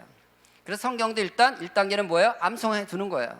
그러니까 13살까지는 문법을 가르친다는 얘기 뭐예요? 주일학교도요. 우리 그 베델 비전교회도 초등부가 1학년부터 6학년까지 할 일은요, 다른 게 없어요. 뭐 어떤 교회들은 자꾸 교사들이 아이들을 감동시킬 수 있는 아주 놀라운 프로그램을 어디서 갖다가 어떻게 적용해 보려고 교사들이 애쓰는 게 많은데 저는 반대합니다. 아이들이 프로그램에 움직이는 게 아니라 그 시기는 하나님이 뇌를 어떻게 만들었냐면 모든 걸 집어넣으면 외워지도록 뇌를 만들어놨기 때문에 1단계 열심히 하면 돼요. 그냥 외우는 거예요. 초등부 애들은요, 그냥 두세 번만 반복하면 외워져요, 신기하게. 제가 우리 아이랑 누가복음 영어로 암송하기를 한 적이 있었어요. 아니, 누가복음, 마가복음 영어로 암송하기 책이 있어요. 마가복음 영어로 암송하기라는 책이 있는데, 또 저는 또 유행을 타니까 그게 또 유행이었거든요, 한때. 그래서 저도 이제 그 책을 사가지고 우리 아이 6학년 때였는데 같이 이제 우리 마가복음을 하자. 근데 혼자 하라 그러면 안 하니까 이제 저랑 같이 하려고 했죠. 놀라운 일이 벌어졌어요. 와, 아이는요 그냥 한두 번 이렇게 반복하면 바로바로 외워지고요, 쭉쭉쭉 진도가 나가는 거야. 그래서 막 3장 벌써 나가고 있는데 저는 1장 7절에서 벌써 헤매고 있는 거예요. 서로 바라보면서 신기한 거지. 서로. 저는 야, 어떻게 너는 두세 번만 읽고 바로 그냥 이게 암송이 돼가지고 그냥 쭉쭉쭉 진도가 나가니? 우리 애는 아빠 아직도 안 돼요? 벌써 우리가 2달째 하고 있는데 7절에서 또 막혀요? 애는 너무 신기한 거, 아빠 두뇌가 어떻게 이렇게 안 외워지냐고. 근데 여러분, 저도 한때는 제가 20살에 예수님을 처음 만나고 10년 동안 성경을 공부하면서 1500구절을 암송한 사람이에요. 20대 때는. 저도. 그때 암송한 말씀은요, 지금도 토시 하나 안 틀리고 그냥 나오는 거. 아까 빌립보 4장 8절 그 헷갈리는 것도 제가 하나도 안 틀리고 토시 하나 안 틀리고. 왜? 그때 암송한 거는 다 기억나요. 여기 청년들 잘 들으세요. 여러분이 암송을 하는데도 골든타임이 있다는 걸 아셔야 돼요. 제가 30 넘어가니까요, 이제 암송이 안 돼. 외워지질 않아. 20대 여러분의 뇌에다가 너무나 이 귀한 말씀들을 집어넣을 수 있는 마지막 골든타임이라는 걸 기억하세요. 그래서 우리는 시대가 좋았어요. 우리는 손에 이런 걸 들고 다닐 수가 없었어. 이런 게 존재하지 않았어. 그래서 제 손에는 항상 뭐가 들려 있었을까요? 암송카드가 들려져 있었어요. 항상 이러고 다녔어, 20대 때. 왜? 맨날 암송하는 거, 길 가면서 암송하고, 자리에 앉으면 암송하고, 밥 먹으면서 밥 먹기 전에 서로 카드 딱 주고받으면서 오늘 암송한 거 체크해주고, 내가 암송한 거 체크하고, 이러고 살았어요, 10년을. 근데 지금은 다 이러고 돌아다니잖아, 스마트폰 들고. 그러니까 이 속에 뭐는 없어요? 말씀은 없는 거예요. 1단계, 어쨌든 20대가 골든타임이라는 것만 아시고 여기를 허비하지 마시고 암송하시기를 축복하고요. 초등학교 교실에서는요, 그래서 초등학교에서는, 초등부 예배에서는 문법 과정을 잘 하는 게 필요하다는 거예요. 그 다음에 이제 13살이 되면 논리를 가르쳤어요. 논리라는 게 뭐예요? 2단계를 말하는 거예요. 피아노로 말하면 이제 악보를 보면서 음을 만들어내는 거야. 악보만 있지만 연결이 되는 거잖아요, 논리. 그래서 악보만 보면 피아노를 칠 수 있는 사람들은 2단계를 하고 있는 거죠. 근데 어떻게 가능해? 그거는 뭘 해야 돼요? 바이엘체르니를 일단 떼야 되는 거죠. 문법이 돼야만 되는 거죠. 그 다음에 이제 3단계는 17살부터 가르친 거는 수사를 가르치는 거예요. 수사는 뭐예요? 피아노로 말하면 이제 악상이 떠오르면 바로 음을 만들어 작곡을 할 수 있는 걸 말하는 거죠. 그러니까 우리 중학생들 중등부에서는 주로 이제 뭘 하면 되냐면 말씀을 가지고 분석하는 걸 하면 되는 거예요. 질문하고 답하고 질문하고 답하고 맨날 이걸 만드는 거야. 그러니까 성경 한 구절을 딱 적어놓으면, 빌립보 4장 8절 얘기했잖아요. 적어놓으면 그거 가지고 질문 10개 만들기 하는 거예요, 각자. 그 문장을 가지고 질문 10개 만드는 거예요. 그리고 거기 답을 써보는 거예요. 1시간 동안 이것만 해도요, 교실에서 전부 100점짜리들이 되게 돼 있습니다. 그게 중등부가 해야 될 일이에요. 성경 구절 놓고 질문 만들고 답하고. 이게 논리예요, 논리. 그다음에 이제 고등부가 되면, 고등부는 뭘 하는 거냐면 수사니까 뭐예요? 5분 스피치. 돌아가면서 3명씩 5분 스피치 하는 거예요. 자기가 한 구절 선택해서 일주일 동안 묵상해가지고 5분 설교를 하는 거예요, 5분 설교.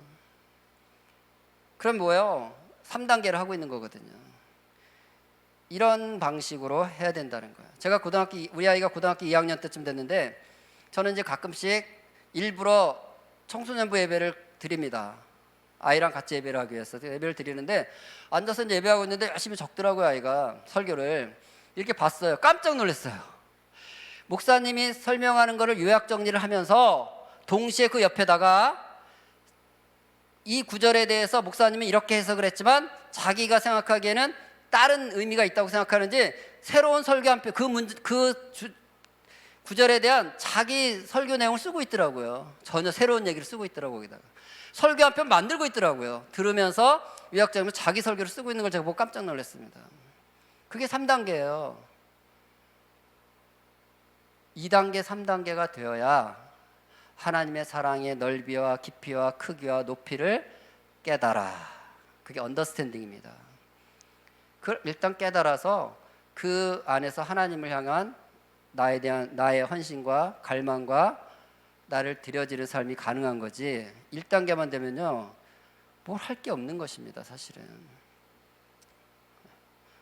어쨌든 우리 아이가 지금 2단계, 3단계를 하자는 게 중요한데, 그 출발은 뭐냐면, 그 출발은 글을 읽어서 그것을 이해하고 해석해내는 능력으로부터 시작되는 거예요. 그러니까 글을 잘 읽는 거, 이걸 이제 보통 문해력이라고 그러죠. 문해력을 잘 키워가는 것은 2, 3단계 두뇌 발달에 되게 중요한 거예요. 왜냐하면 아까 봤죠? 책을 읽을 때 움직이는 뇌 영역이 있었죠. 앞쪽 뇌. 이것이 바로 고차원적 사고를 하는 뇌 영역이기 때문에 결국은 책을 읽으면 앞쪽 뇌가 발달이 되고 앞쪽 뇌가 발달되면 2, 3단계를 할 수 있는 사람이 된다, 이런 의미이기 때문에. 그런데 여러분, 책을 읽으려면 절대적인 조건이 하나 있는 거예요. 그 조건이 뭘까요? 심심해야 되는 것입니다.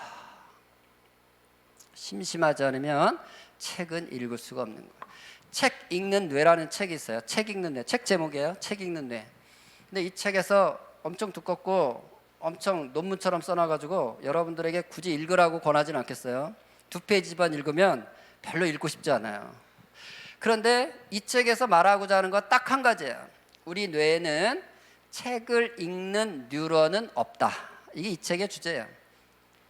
말하는 뉴런은 있어요. 그래서 모든 인간은 말을 배우는 거예요. 지난 시간도 얘기했지만 노래하는 뉴런이 있어요. 그래서 모든 사람은 노래를 하는 거예요. 그런데 책을 읽는 뉴런은 없다. 이 책의 주제예요. 그러니까 없으니까 어떻게 해야 돼요? 만들어내야 된다, 이런 얘기를 하는 거예요. 그러니까 심심하지 않으면 책은 읽을 수가 없다. 그런데 스마트폰 이걸 손에 들고 있으면 어때요? 심심해질 수 있을까요?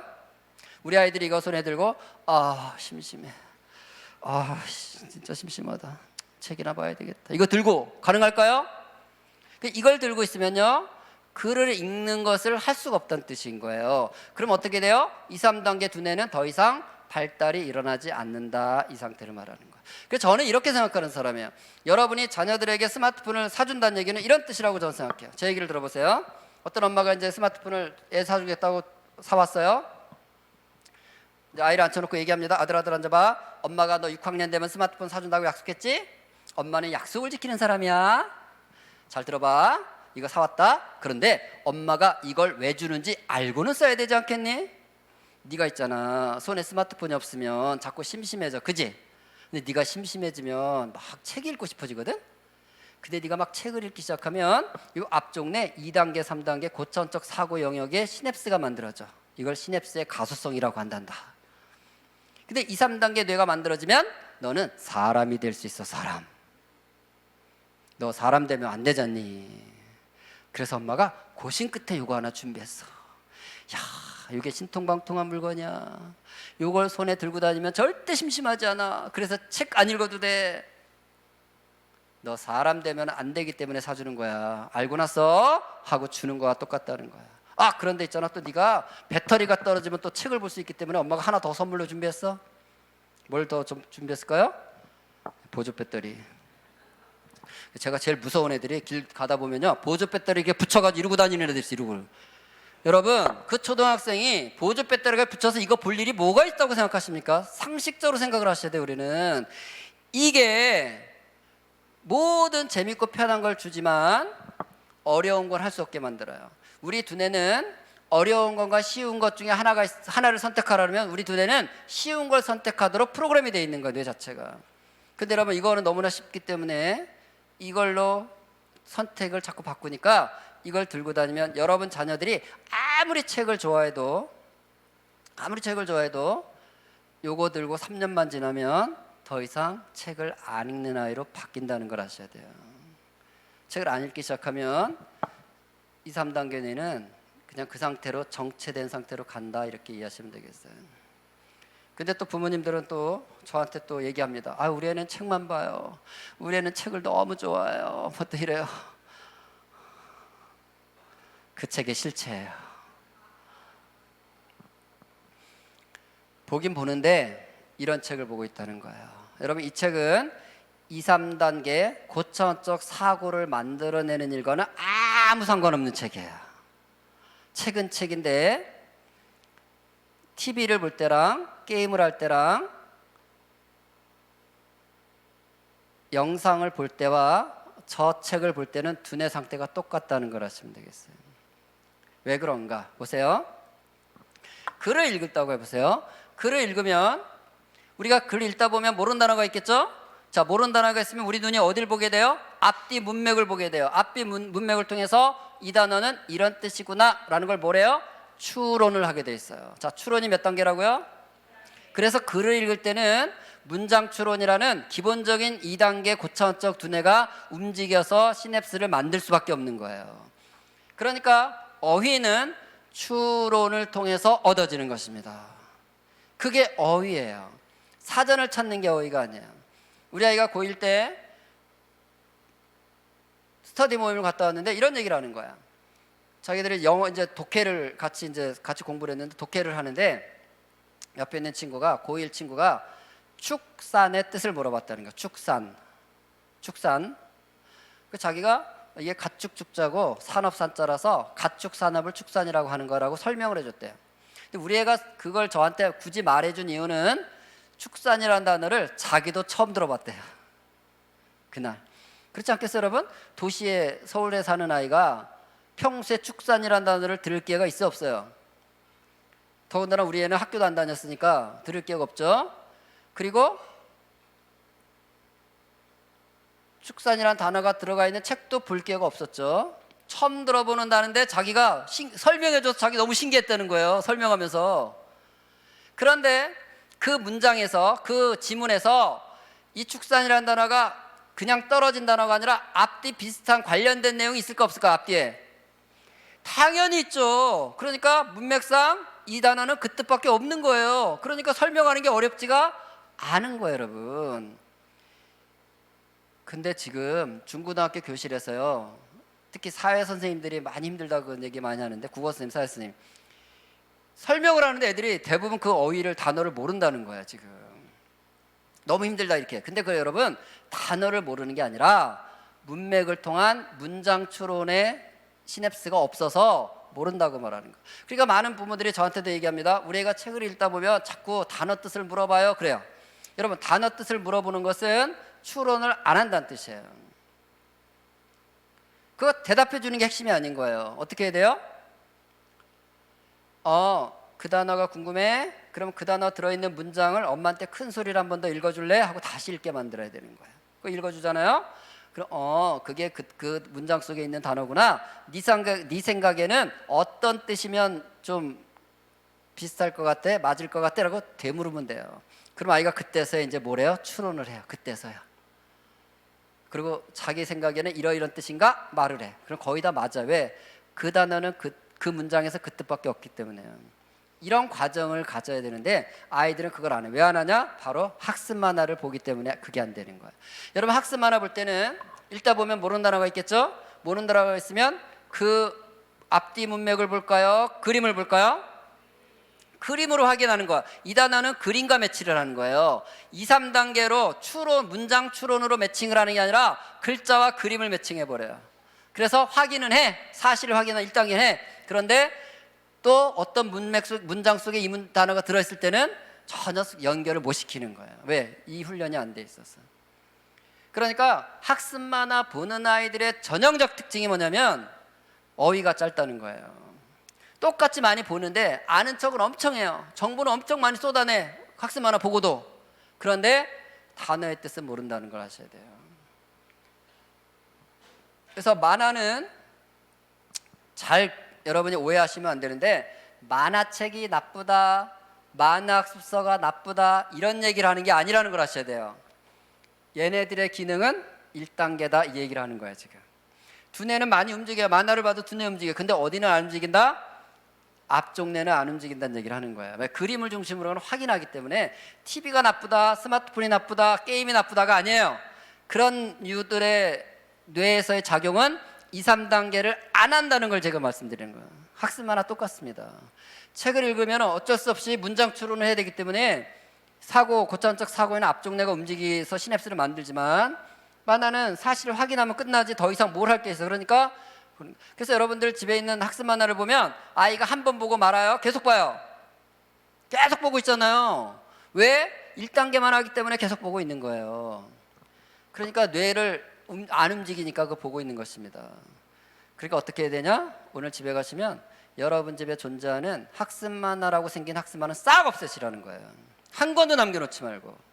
왜? 걔네들은 기능을 다 했어요. 1단계로 끝났어요. 이미 확인. 싹 없애고 나면 어떻게 할까 아이가? 책이 없으니까 글자로 된 책을 보기 시작하는 거예요. 그래서 이렇게 해야 되는 거예요. 교과서가 어렵대잖아요. 지금 학생들이, 중학생들이 교과서가 어렵대. 왜 어렵냐? 단어가 어렵다. 이건 여러분 단어가 어렵다는 뜻이 아니라 문장 추론이 안 되는 상태다 이 말이에요. 추론이 안 되기 때문에 단어가 어려운 거예요. 원래 단어 어렵죠. 처음 보는 단어는 다 어렵지. 아니 처음 본 단어가 어떻게 쉬워요? 근데 문맥을 통해서 아는 거예요.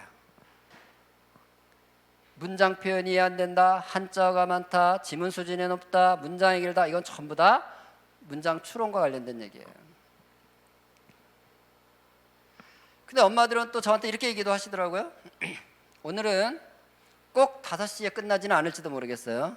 우리 장로님께서 오늘은 지난주에 막 스킵했다고 갑자기 청소년들 표정이 지금 어두워지고 있습니다. 저 인간이 왜 저러나 막 이런 표정으로 막 바뀌고 있어요. 지난주에 아쉬웠다고 꼭 5시에 매이지 마시고 자유롭게 해주세요라고 저한테 특별히 말씀을 하시더라고.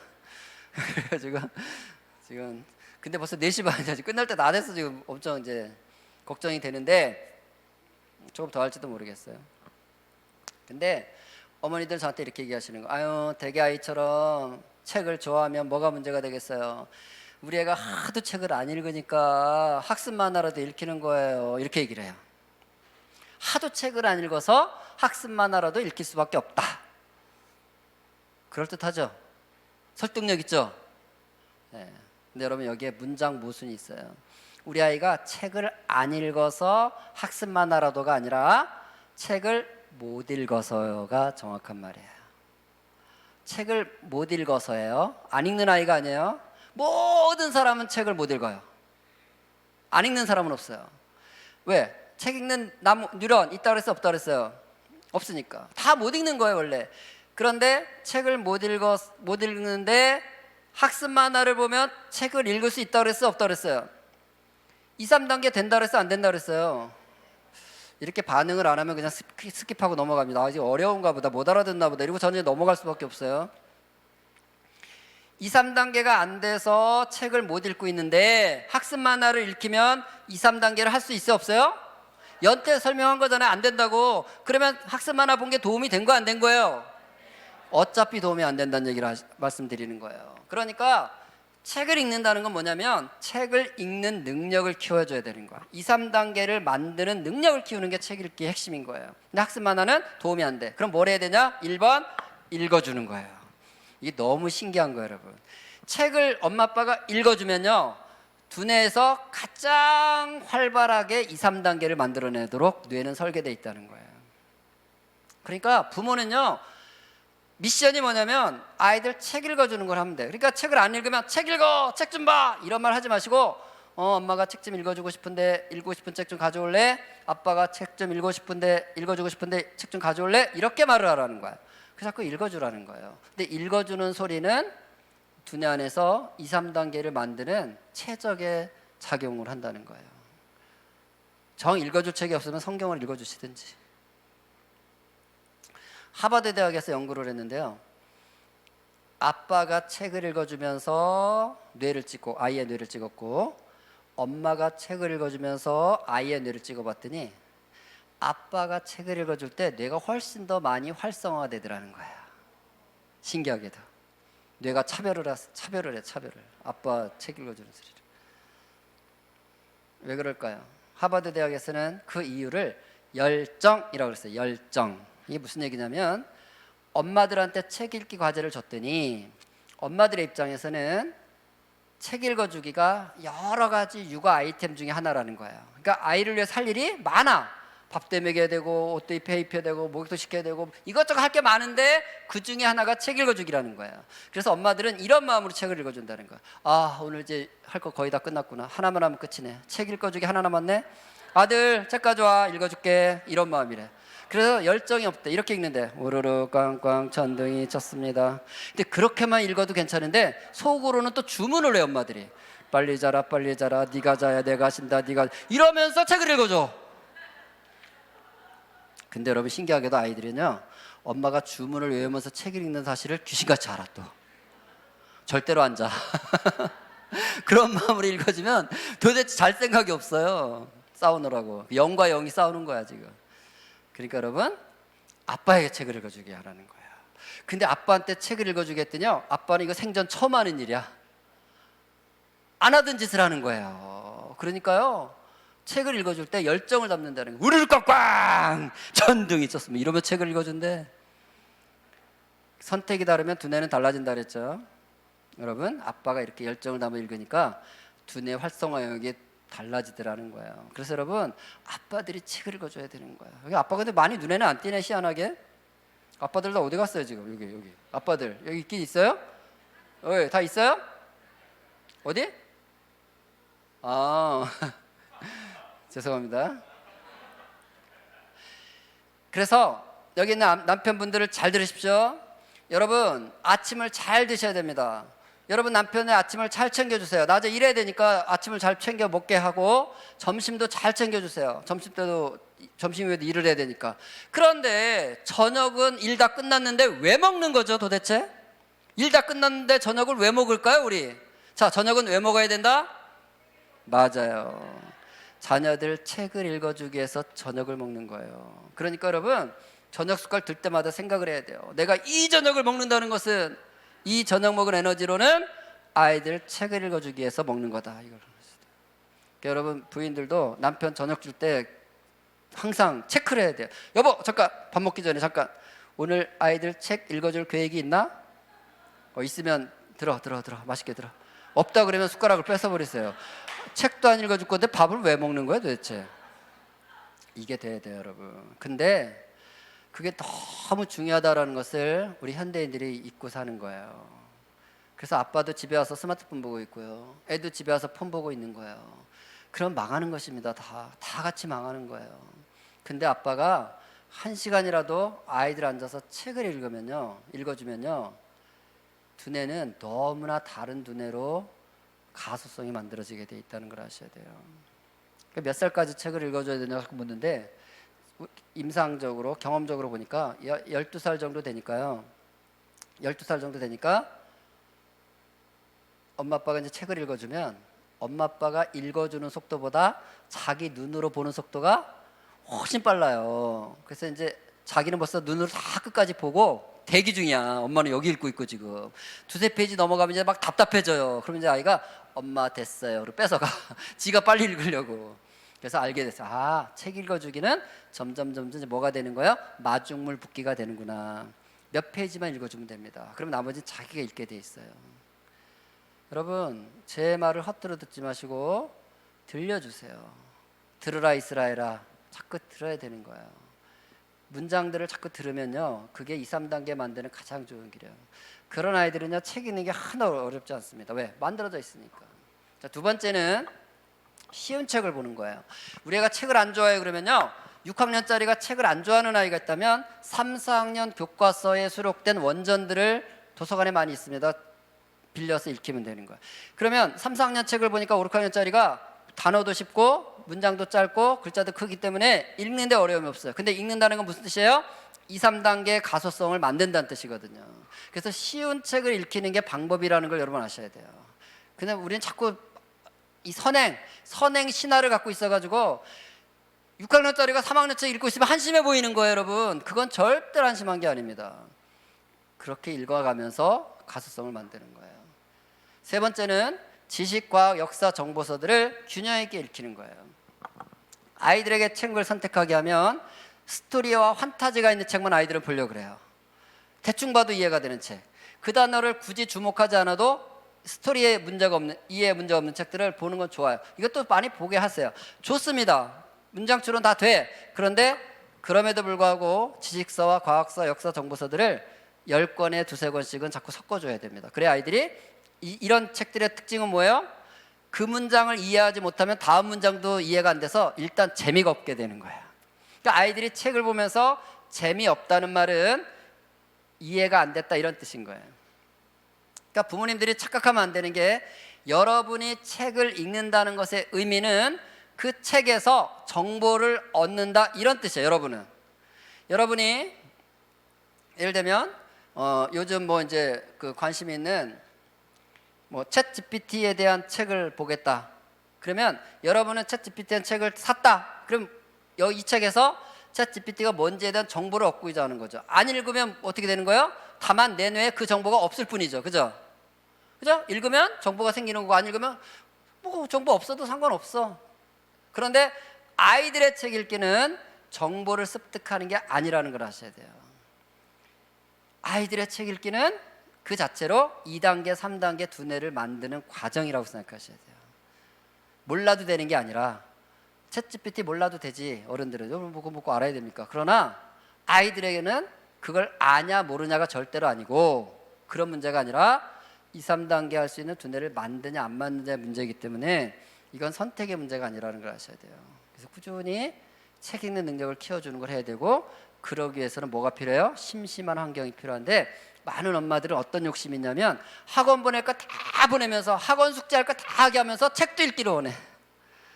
그러니까 어떻게 시간이 있습니까? 여러분도 그렇게 안 살면서. 그러니까 학원도 좀 줄이고 개수를 좀 줄이고 어쨌든 우선순위를 책을 꾸준히 읽어내는데 시간을 가질 수 있도록 잘 시간 계획표를 세우면 좋겠다는 말씀 드리는 거예요. 자, 한번 읽겠습니다. 잠언 3장 13, 15절 지혜를 시작.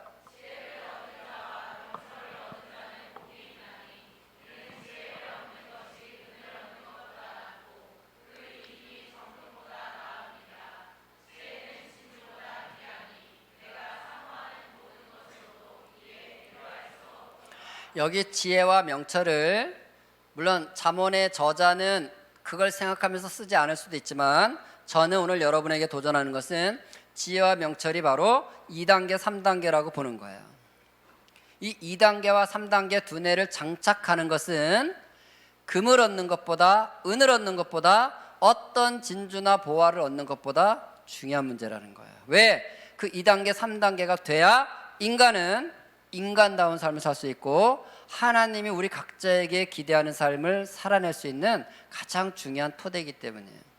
이게 안 되면 우리는 짐승과 크게 다를 바가 없어요. 그게 우리한테 하나의 도전이라는 것을 아시면 좋겠습니다. 세계에서 제일 비싼 책이 뭔지 혹시 아십니까? 비싼 책. 이 책값은 500조가 넘어요. 500조 책 한 권이. 그런 책이 있다는 사실 아셨어요? 뭘 몰라, 다 아는 건데. 이 책이에요.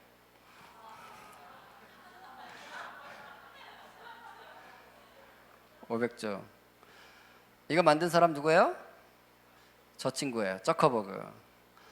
저커버그는 29살 때 이미 결혼을 했는데 딸을 낳았어요. 자기가 딸을 낳은 기념으로 자기 재산 52조 원을 사회에 환원했습니다. 재산 얼마라고요? 52조. 29에 52조로 버는 거예요, 이 사람은. 그리고 자기를 위해서 1%를 남겨놨대요. 그게 5천억 원이에요. 저커버그는 어떻게 29밖에 안 된 나이에도 저렇게 놀라운 책을 만들어서 저 많은 돈을 벌었을까? 비결이 무엇일까? 들어볼까요?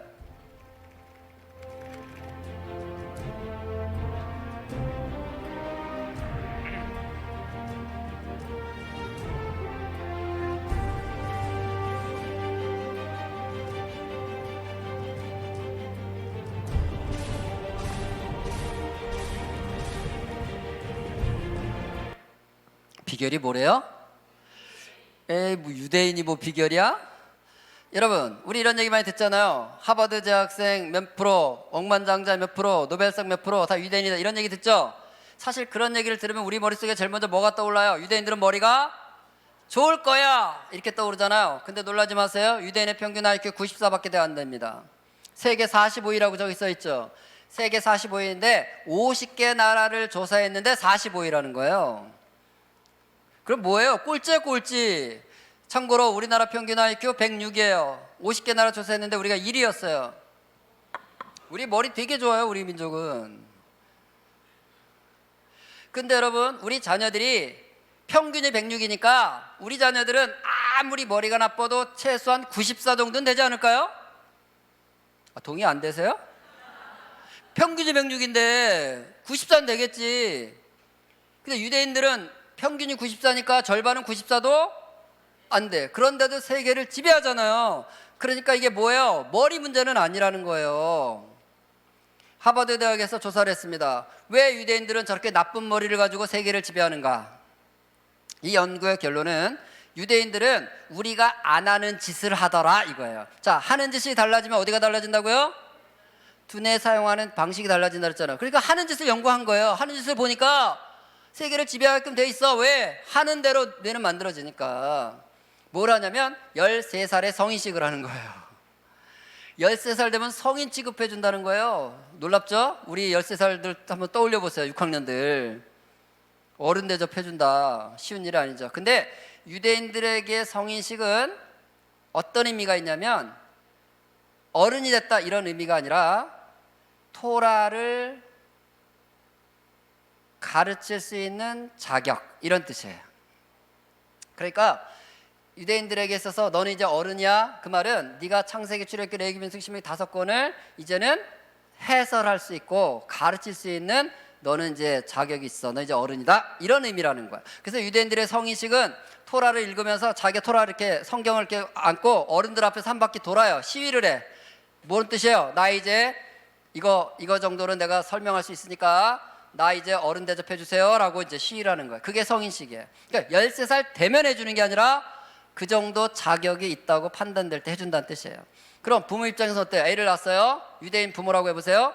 얘가 이제 13살에 성인식을 해야 되는데 토라를 가르칠 수 있는 자격을 갖춰야 되는데 친구들은 다 성인식하고 있는데 우리 애만 찌질하게 못하고 있으면 안 되잖아요. 그 부모의 미션이 뭐라는 거예요? 얘가 토라를 읽어내고 설명할 수 있는 자격을 갖추는 게 부모의 미션이 됐다는 거예요. 그래서 이들은 뭐예요? 3살 때부터 성경을 암송시키면서 뭐를 해요? 질문하고 답하기를 한다는 거예요.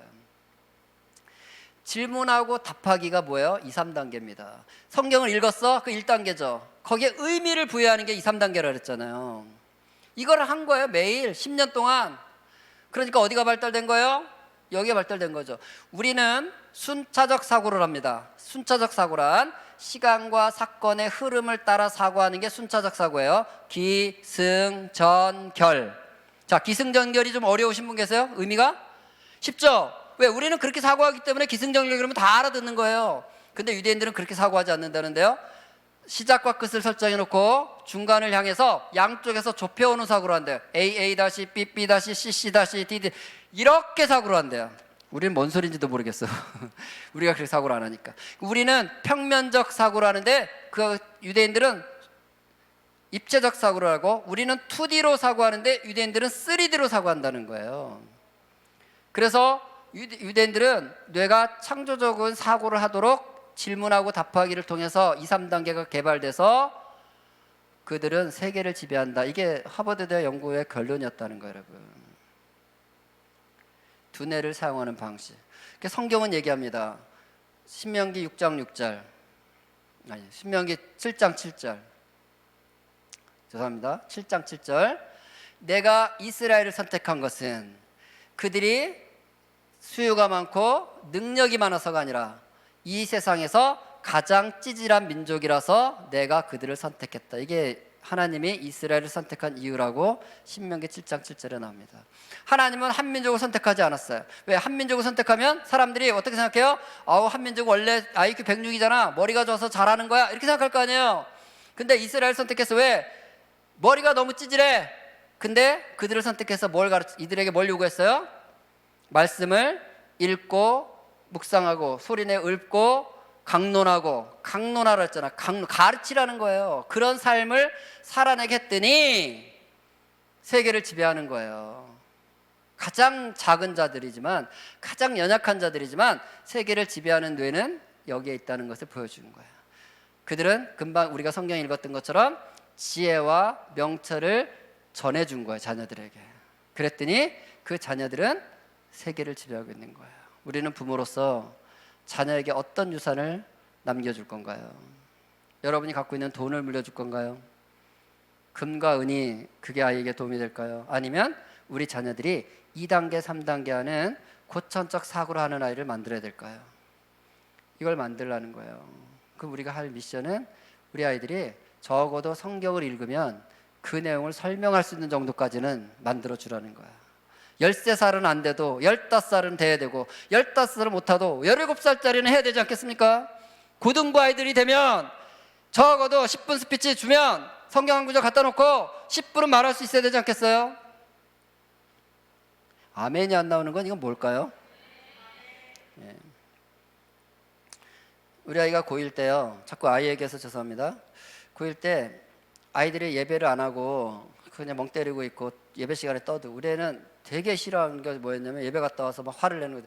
목사님 열심히 설교 준비해서 설교를 하고 있는데 옆에 자꾸 떠들면서 설교 안 듣는 애들이 너무 자기는 밉대는 거예요. 너무 자기가 미안하다는 거예요, 목사님한테. 그런데 어느 날 이제 그 예배에 반응하지 않는 아이들 때문에 이제 속상해하는 표정을 갖고 있는 걸 이제 목사님 보시고, 그러면 네가 한번 간증 한번 하라 그러더래요. 우리 애한테 고1 때였어요.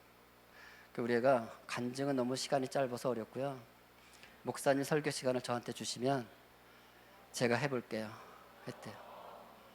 그래가지고요 40분 동안 출애굽기에 있는 모세는 떠나고 여호수아는 해막문에 머물러 있다라는 그 구절 가지고 나는 어떻게 예배자가 되었는가를 간증을 겸해서 말씀을 가지고 설교를 했어요, 진짜로. 제가 나중에 피드백을 받아보니까 애들은 그냥 쏘쏘했대요. 애들은 별로. 근데 선생님들이 다 울었다고 저한테 피드백을 주더라고요. 선생님들이 얘기해 주시더라고요. 왜냐면 우리가 원래 예배 안 하는 애였거든요. 중학교 때가 별로. 왜? 모태신앙들의 특징이라고 그랬죠. 모태신앙은 뭐예요? 다 못한다는 거잖아요. 뭐 하자로 못해, 뭐 하자로 못해. 우리 애도 그 중에 하나였었거든요. 근데 하나님 만나고 하나님이 경험하고 나서 예배자가 된 다음에 자기 어떻게, 이걸 이제 40분 동안, 여러분 얼마든지 할 수 있습니다. 머리 문제가 아니라는 걸 아셔야 돼요. IQ 94만 되면 됩니다. 94가 안 돼도 괜찮아요. 그러니까 평소에 이 단계의 두뇌를 만드는 일에 우리가 좀 관심을 갖고 가자는 거예요. 아유, 5분 남았네.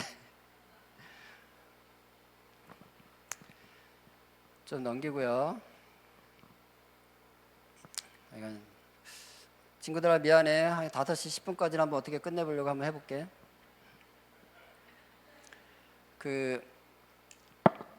이 문제는 금방 이제 2, 3단계를 만드는 문제는 아이들의 진로하고 이제 직결됐다는 얘기로 마무리를 좀 지을 거예요. 짓기는. 여기 보면 이제 그 패스를 하고 넘어갔는데, 여기 보면 이제 사실과 의견을 식별할 줄 있겠죠. 사실만 알고 있으면 1단계라고 그랬죠. 거기에 의미를 부여하는 게 이제 2, 3단계예요. 의미를 부여하는 능력이 우리나라는 23%예요. 세계 최하위 수준입니다. 콜롬비아, 브라질 이런 데보다 훨씬 낮아요. 왜 이렇게 낮게 됐을까요? 여기에 바로 지난 10년 동안 우리가 아이들이 스마트폰을 보면서 주로 영상을 봤기 때문에 그래요, 여러분. 우리나라 아이들이 스마트폰을 본다는 것과 유럽이나 미국 서구 아이들이 스마트폰을 본다는 건 의미가 다르다는 거 아십니까? 우리는 다 영상을 보는 거예요, 그게. 근데 외국 애들은 텍스트를 보는 거예요. 완전 다릅니다.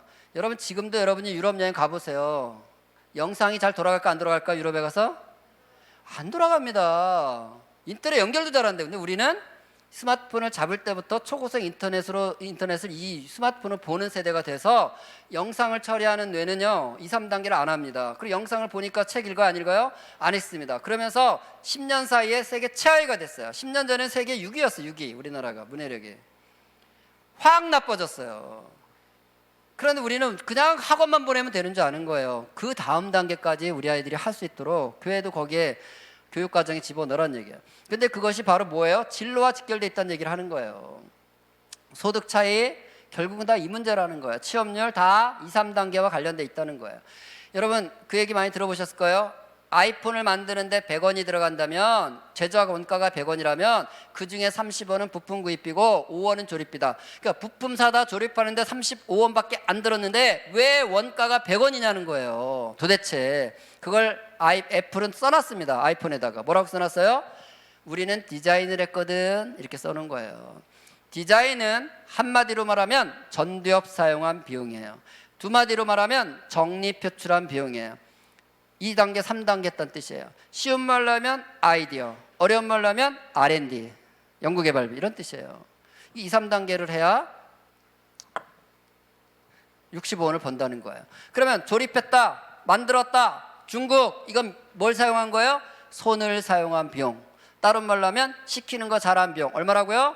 5원. 그럼 교실에서 생각해볼까? 잘 모르겠는데요. 생각해볼까? 없는데요. 그러고 있으면 선생님은 그 친구한테 뭐라고 그러겠어요? 그래 그럼 너는 앉아서 시키는 거나 잘해. 자 시키는 거 잘해. 얼마 번다고요? 그래봤자 5원짜리인 거예요. 여러분 돈 얘기하는 게 아닙니다. 택시 운전을 해도 디자인하는 택시기사가 있고 시키는 거 하는 택시기사가 있는 거예요. 대통령이 돼도 디자인하는 대통령이 있고 시키는 것만 하는 대통령이 있는 거예요. 우리 아이가 지금 시키는 것만 잘하고 있으면 어른 돼서 그가 뭘 하든지 시키는 일을 할 것이고 우리 아이가 지금 디자인하는 일을 하고 있으면 어른 돼서 어디서 뭘 하든지 디자인하는 애가 된다는 뜻이에요. 근데 하나님은 사람을 이 땅에 만드신 건 시키는 거 하라고 만든 거 아니라는 거예요. 하나님이 이 땅에 사람을 만드신 것은 창조적인 삶을 살아내도록 사람을 만들었다는 뜻이에요. 그걸 우리가 사명을 자녀 세대를 통해서 다음 세대를 통해서 그 하나님의 의도하심이 우리 안에서 이루어지도록 해야 되는데 우리 부모 세대는요 이 관점이 없이 아이를 키우고 있는 거예요.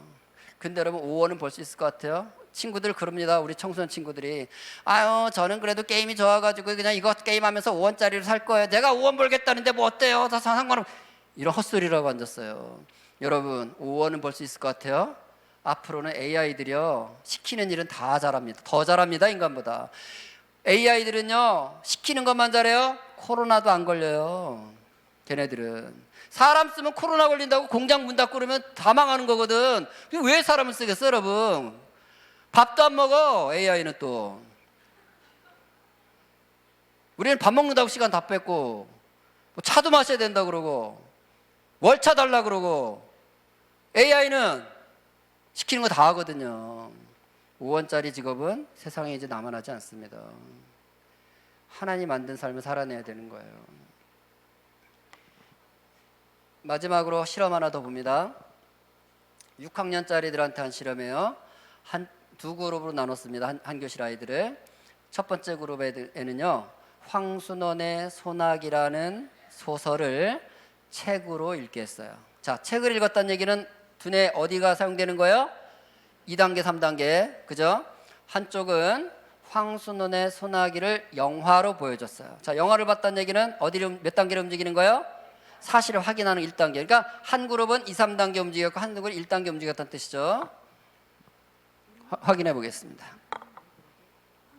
소나기를 책으로 읽게 했습니다. 어르신, 손주면이랑 친손자가 왔네요, 어르신. 그리고 또 한 그룹의 아이들에게는 영화로 제작된 소나기를 보여줬습니다. 책 읽기와 영화 보기가 끝난 뒤 우리는 소나기에 나오는 한 구절을 아무 예고 없이 제시했습니다. 자, 앞에 선생님 써준 부분 있죠? 네. 자. 단발머리를 나풀거리며 소녀가 막 달린다. 갈밭 사이길로 들어섰다. 뒤에는 청량한 가을 햇살 아래 빛나는 갈꽃뿐. 그런 다음 이 제시 구조를 보고 그림을 그려보라고 했습니다. 먼저 영화를 본 아이들의 그림을 볼까요? 가운데 냇물이 있고 건너편에 소녀가 있는 거의 같은 패턴이라는 걸 알 수 있습니다. 영화에서 본 장면을 그대로 옮긴 것 같습니다. 자, 이제 책을 본 아이들의 그림입니다. 소녀를 강조한 아이도 있고 산에 문을 달아서 소녀가 그 안으로 들어가게 표현한 아이도 있네요. 같은 그림이 하나도 없다는 걸 알 수 있습니다.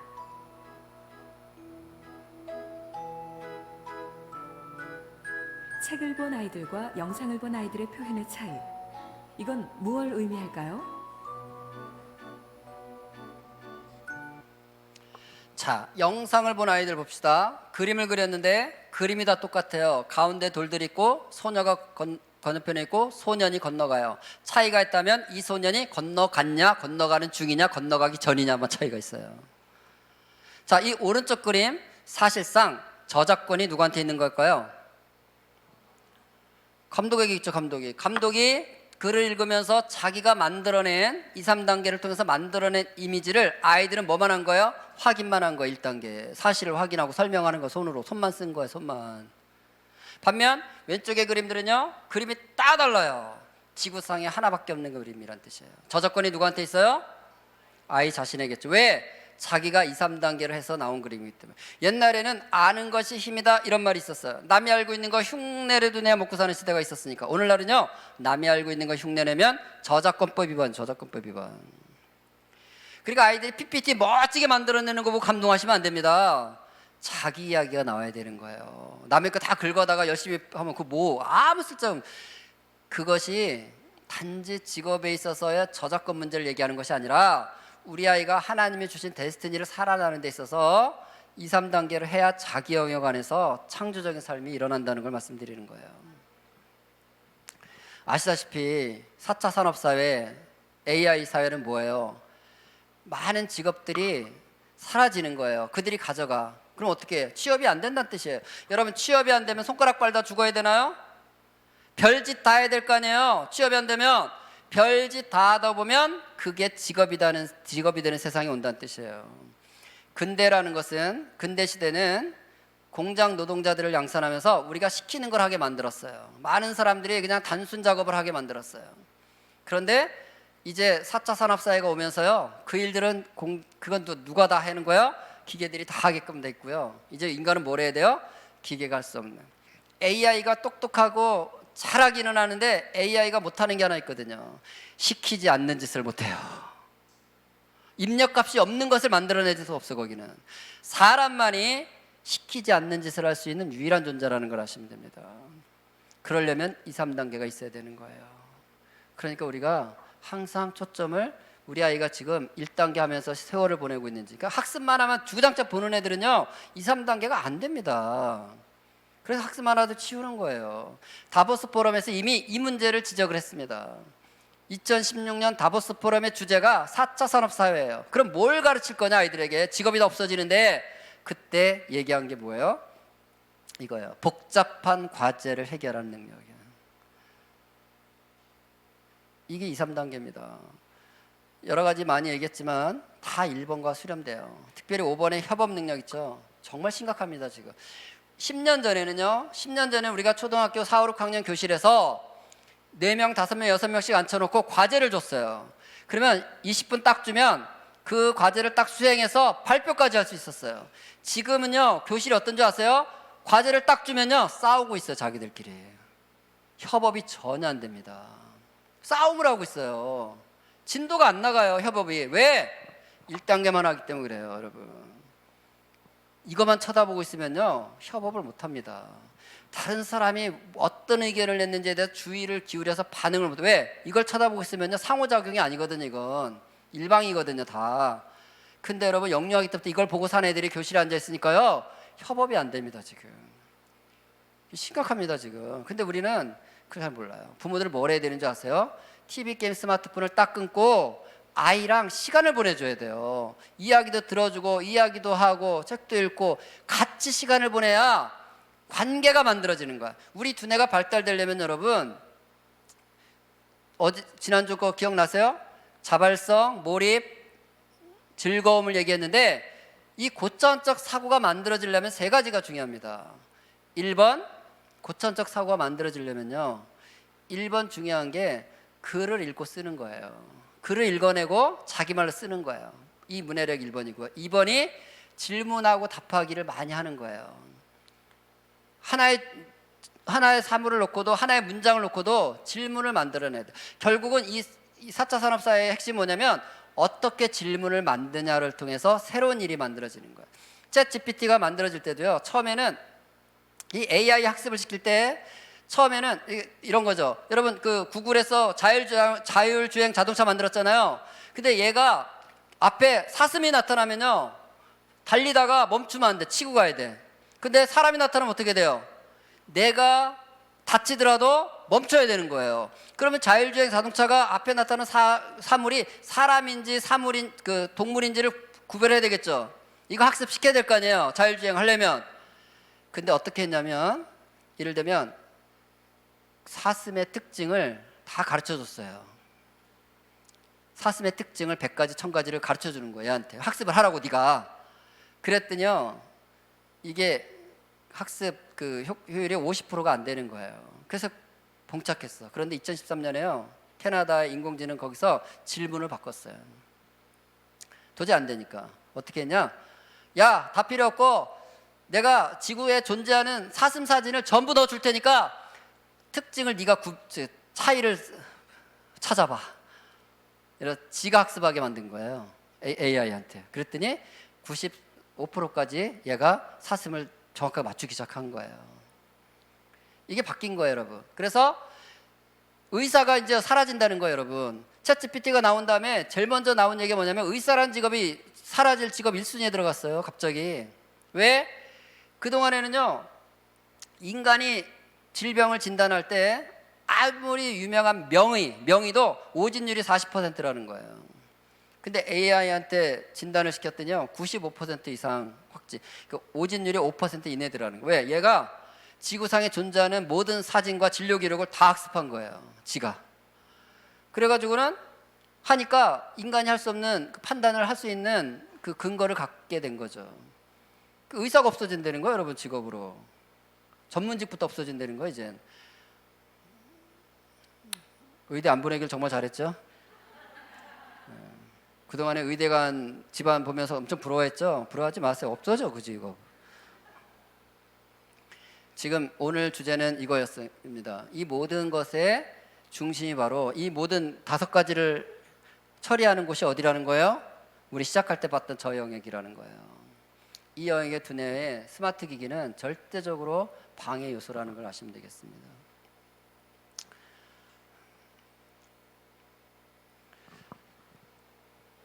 어느 날 제가 이렇게 앉아 있는데 그런 마음이 드는 거예요. 하나님이 테레비를 보시는 거예요. 하나님도 TV 보신다는 거 아십니까? TV 리모컨을 드시고 TV를 탁 켜셨어요. 그때 채널을 딱 돌렸는데 김땡땡 집사님의 시트콤이 나오고 있는 거죠. 김땡땡 가정 이야기, 이 시트콤 제목이에요. 봤더니 그 집은 저러고 노는 거예요. 모든 사람들이, 강아지조차도 저러고 있어요. 하나님이 저 시트콤에 대해서 되게 불편한 마음을 갖는 표정을 저한테 보여주는 거예요. 환상이에요, 환상. 저한테. 아, 이렇게 재미없게 살지 저 집? 저 집 너무 재미없구나. 너무 재미없어 하는 그런 하나님의 마음이 제게 느껴졌어요. 우리도 TV보다 재미없으면 채널을 돌리죠. 하나님도 채널 돌리시던데요. 탁 돌리셨어요. 그랬더니 최땡땡 집사님의 집이 나온 거예요. 그 집 시트콤이 또 나오는데 이 집 시트콤은요 가족이 모여서 뭐가 그렇게 재밌는지 이야기를 하는데 서로 깔깔거리면서 뒤집어지고 있는 거예요. 근데 하나님 표정이 너무 기뻐하시는 거야. 너무 재밌어하는 거야, 저 시트콤을. 하나님 너무 재밌으셔서 아예 저 집으로 저 채널로 거 가정으로 가시는. 저 집 너무 재밌다. 내가 같이 가서 즐거워야지 하고 아예 들어가 버리시는 거예요. 여러분, 하나님이 우리 가정을 어떻게 바라보실지를 한번 보십시오. 우리 가정은 각자 TV 게임 스마트폰을 하면서 각자의 시간을 보내고 있냐. 이런 관계가 안 만들어집니다. 관계가 안 만들어진 아이들의 특징이 뭔지 아세요? 교실에 앉아서 선생님의 말을 듣지 않는다는 거예요. 교회 와서 목사님의 말에 집중하지 않는다는 거예요. 그 아이들이 교실에서 집중 안 하고 교회에서 선생님의 말씀 집중 안 하는 첫 번째 이유는 부모랑 관계가 안 만들어져서 그래요. 부모랑 관계가 안 만들어진 아이는 교실에서 선생님과 관계를 만들어갈 수가 없습니다.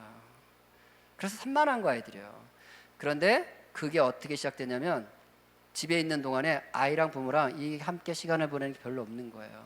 그냥 각자 이거 하고 있는 거예요. 거기서부터 어그러지기 시작하는 거예요. 같이 읽겠습니다. 나 여호와가 시작.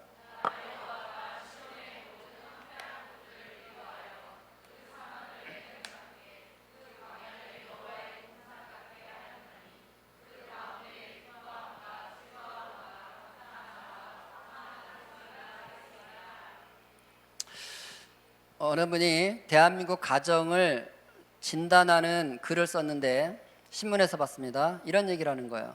대한민국 가정은 사랑과 돌봄의 공동체가 아니라 대학 입학 프로젝트 공동체다. 오, 가슴이 확 와닿더라고요. 이분 진단 제대로 했다 싶은 거예요.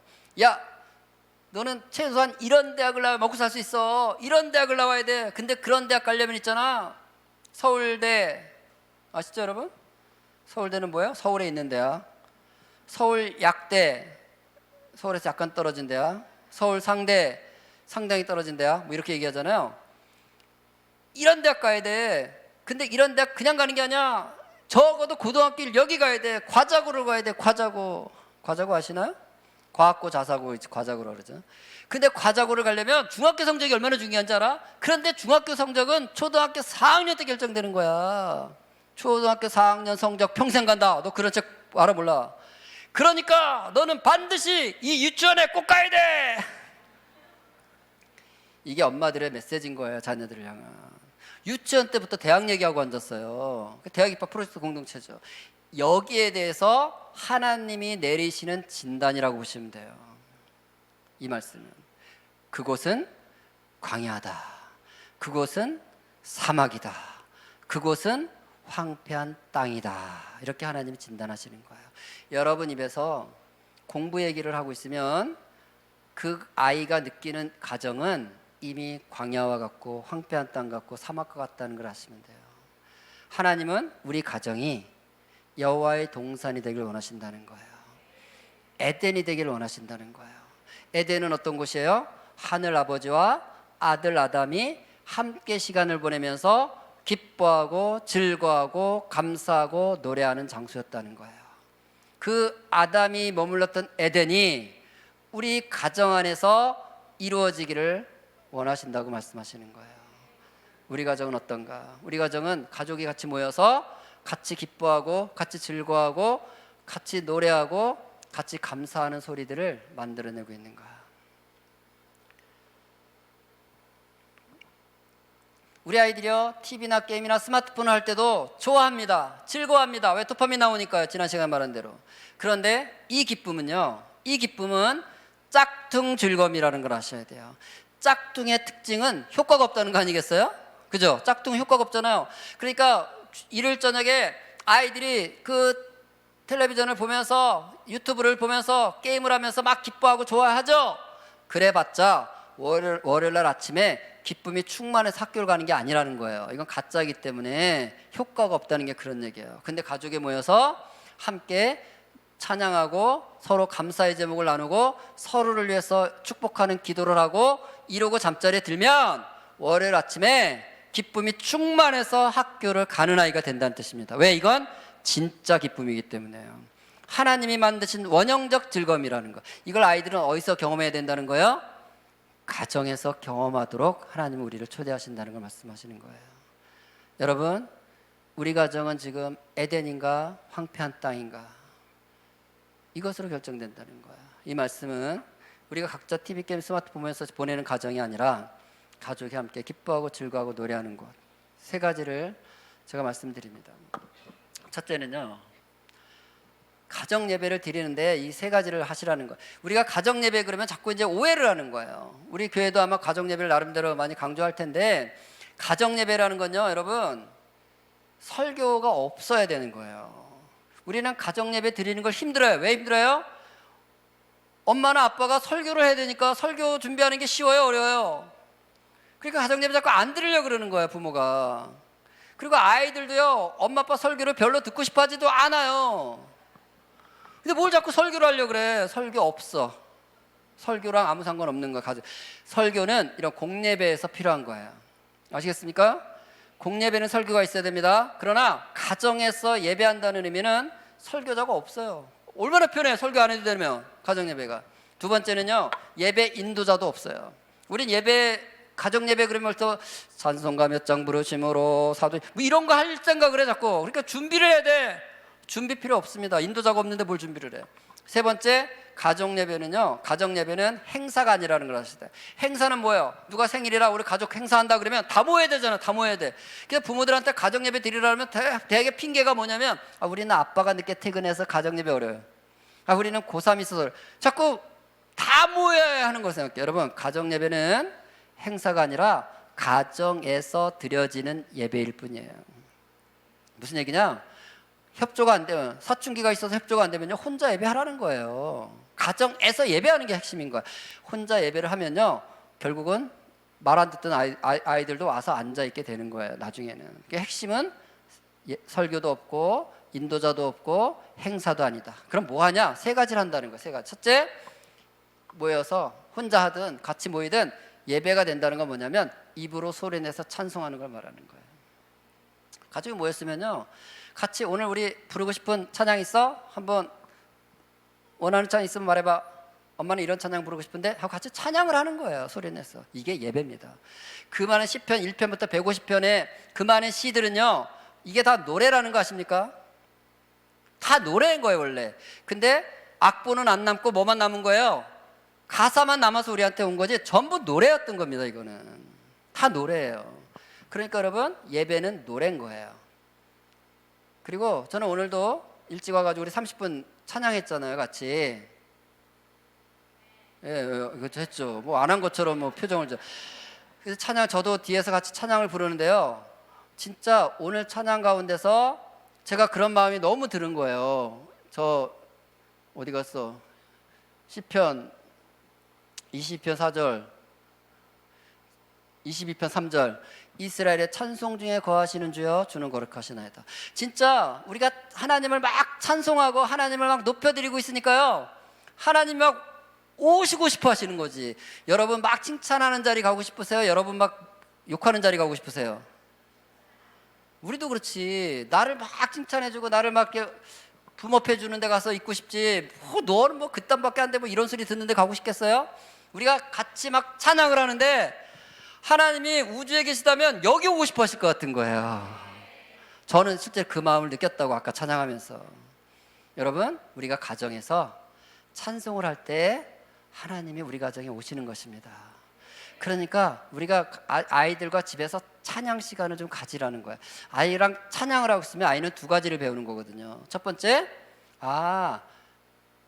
하나님이 바로 여기 계시는구나, 이걸 찬송할 때 느끼는 거야. 근데 찬양을 가정에서 안 하면 아이는 뭘 느껴요?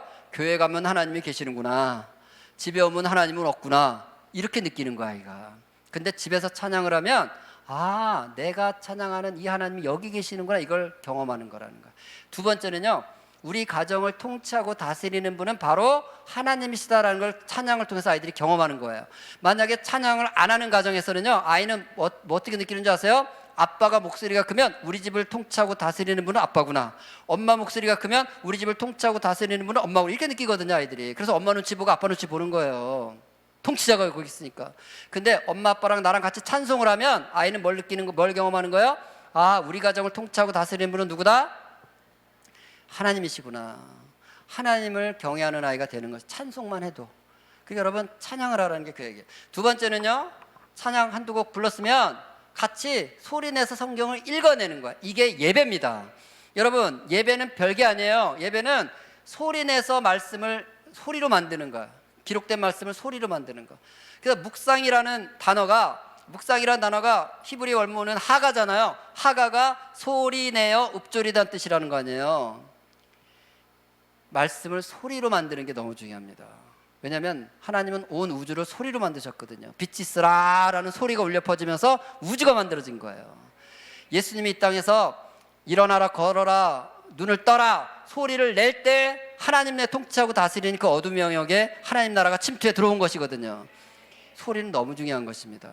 그래서 같이 소리내 성경을 읽어내는 걸 매일 하라는 거예요. 같이 앉아서. 그러면 여러분 돌아가면 성경을 읽기 시작하면요, 아이들이 이 소리를 내서 읽어가면서 발음도 되게 좋아지고요, 이 뇌가 정말 깨어나기 시작합니다. 너무 중요한 거예요. 그 소리만 읽어. 그래도 그건 예배야. 자, 세 번째는 성경을 읽었으면, 자, 읽고 나서 이런 걸 하면 안 돼요. 자, 너 느낀 점 말해봐. 느낀 게 있으면 본인이나 말씀하세요. 애들한테 이거 해라 저거 하지 마시고. 뭐라는 거냐면, 읽은 말씀 중에서 가장 마음에 왔던 것들을 한 구절 그냥 밑줄을 긋고 그 말씀으로 기도문을 만드는 연습을 자꾸 하라는 거예요, 여러분. 빌립보 4장 4절이 마음에 들었어요. 빌립보 읽었는데 항상 기뻐하라, 내가 다시 말하노니 기뻐하라. 이 말씀이 마음에 왔어. 그러면 이거 아주 기도문을 만드는 거예요. 아이가 기도문을 만들지 모르면 엄마가 도와주면 돼. 이렇게 한번 기도해볼까? 네가 그 말씀이 마음에 들었으면 이렇게 기도해보자. 요즘 아빠가 직장에서 일이 많으셔서 늘 피곤해 하시고 늘 지쳐서 집에 들어오시는데, 하나님 아빠 안에 기쁨의 영을 부어주시고 아빠가 기쁨으로 충만하여서 항상 기쁨 가운데 살아낼 수 있도록 함께 해주십시오. 이렇게 기도를 하는 거예요, 여러분. 그 말씀 가지고 말씀으로 기도하게 하는 거. 말씀으로 기도하면 누가 다 책임져야 돼? 이거 말씀하신 분이 책임져야 될 거 아니야. 그러니까 이건 100% 응답되는 기도인 거예요. 근데 우리는 믿지도 않으면서 자꾸 막 이것저것 막 읊어대면 애도 알아요. 엄마가 안 믿으면서 저거 말한다는 거를. 쓸데없는 기도를 많이 할 게 아니라 진짜 말씀을 가지고 우리가 아이와 함께 그 기도문을 말씀 그대로 이루어달라고 기도하면서 같이 기도하는 거. 이게 예배인 거예요. 세 가지 하라는 거예요.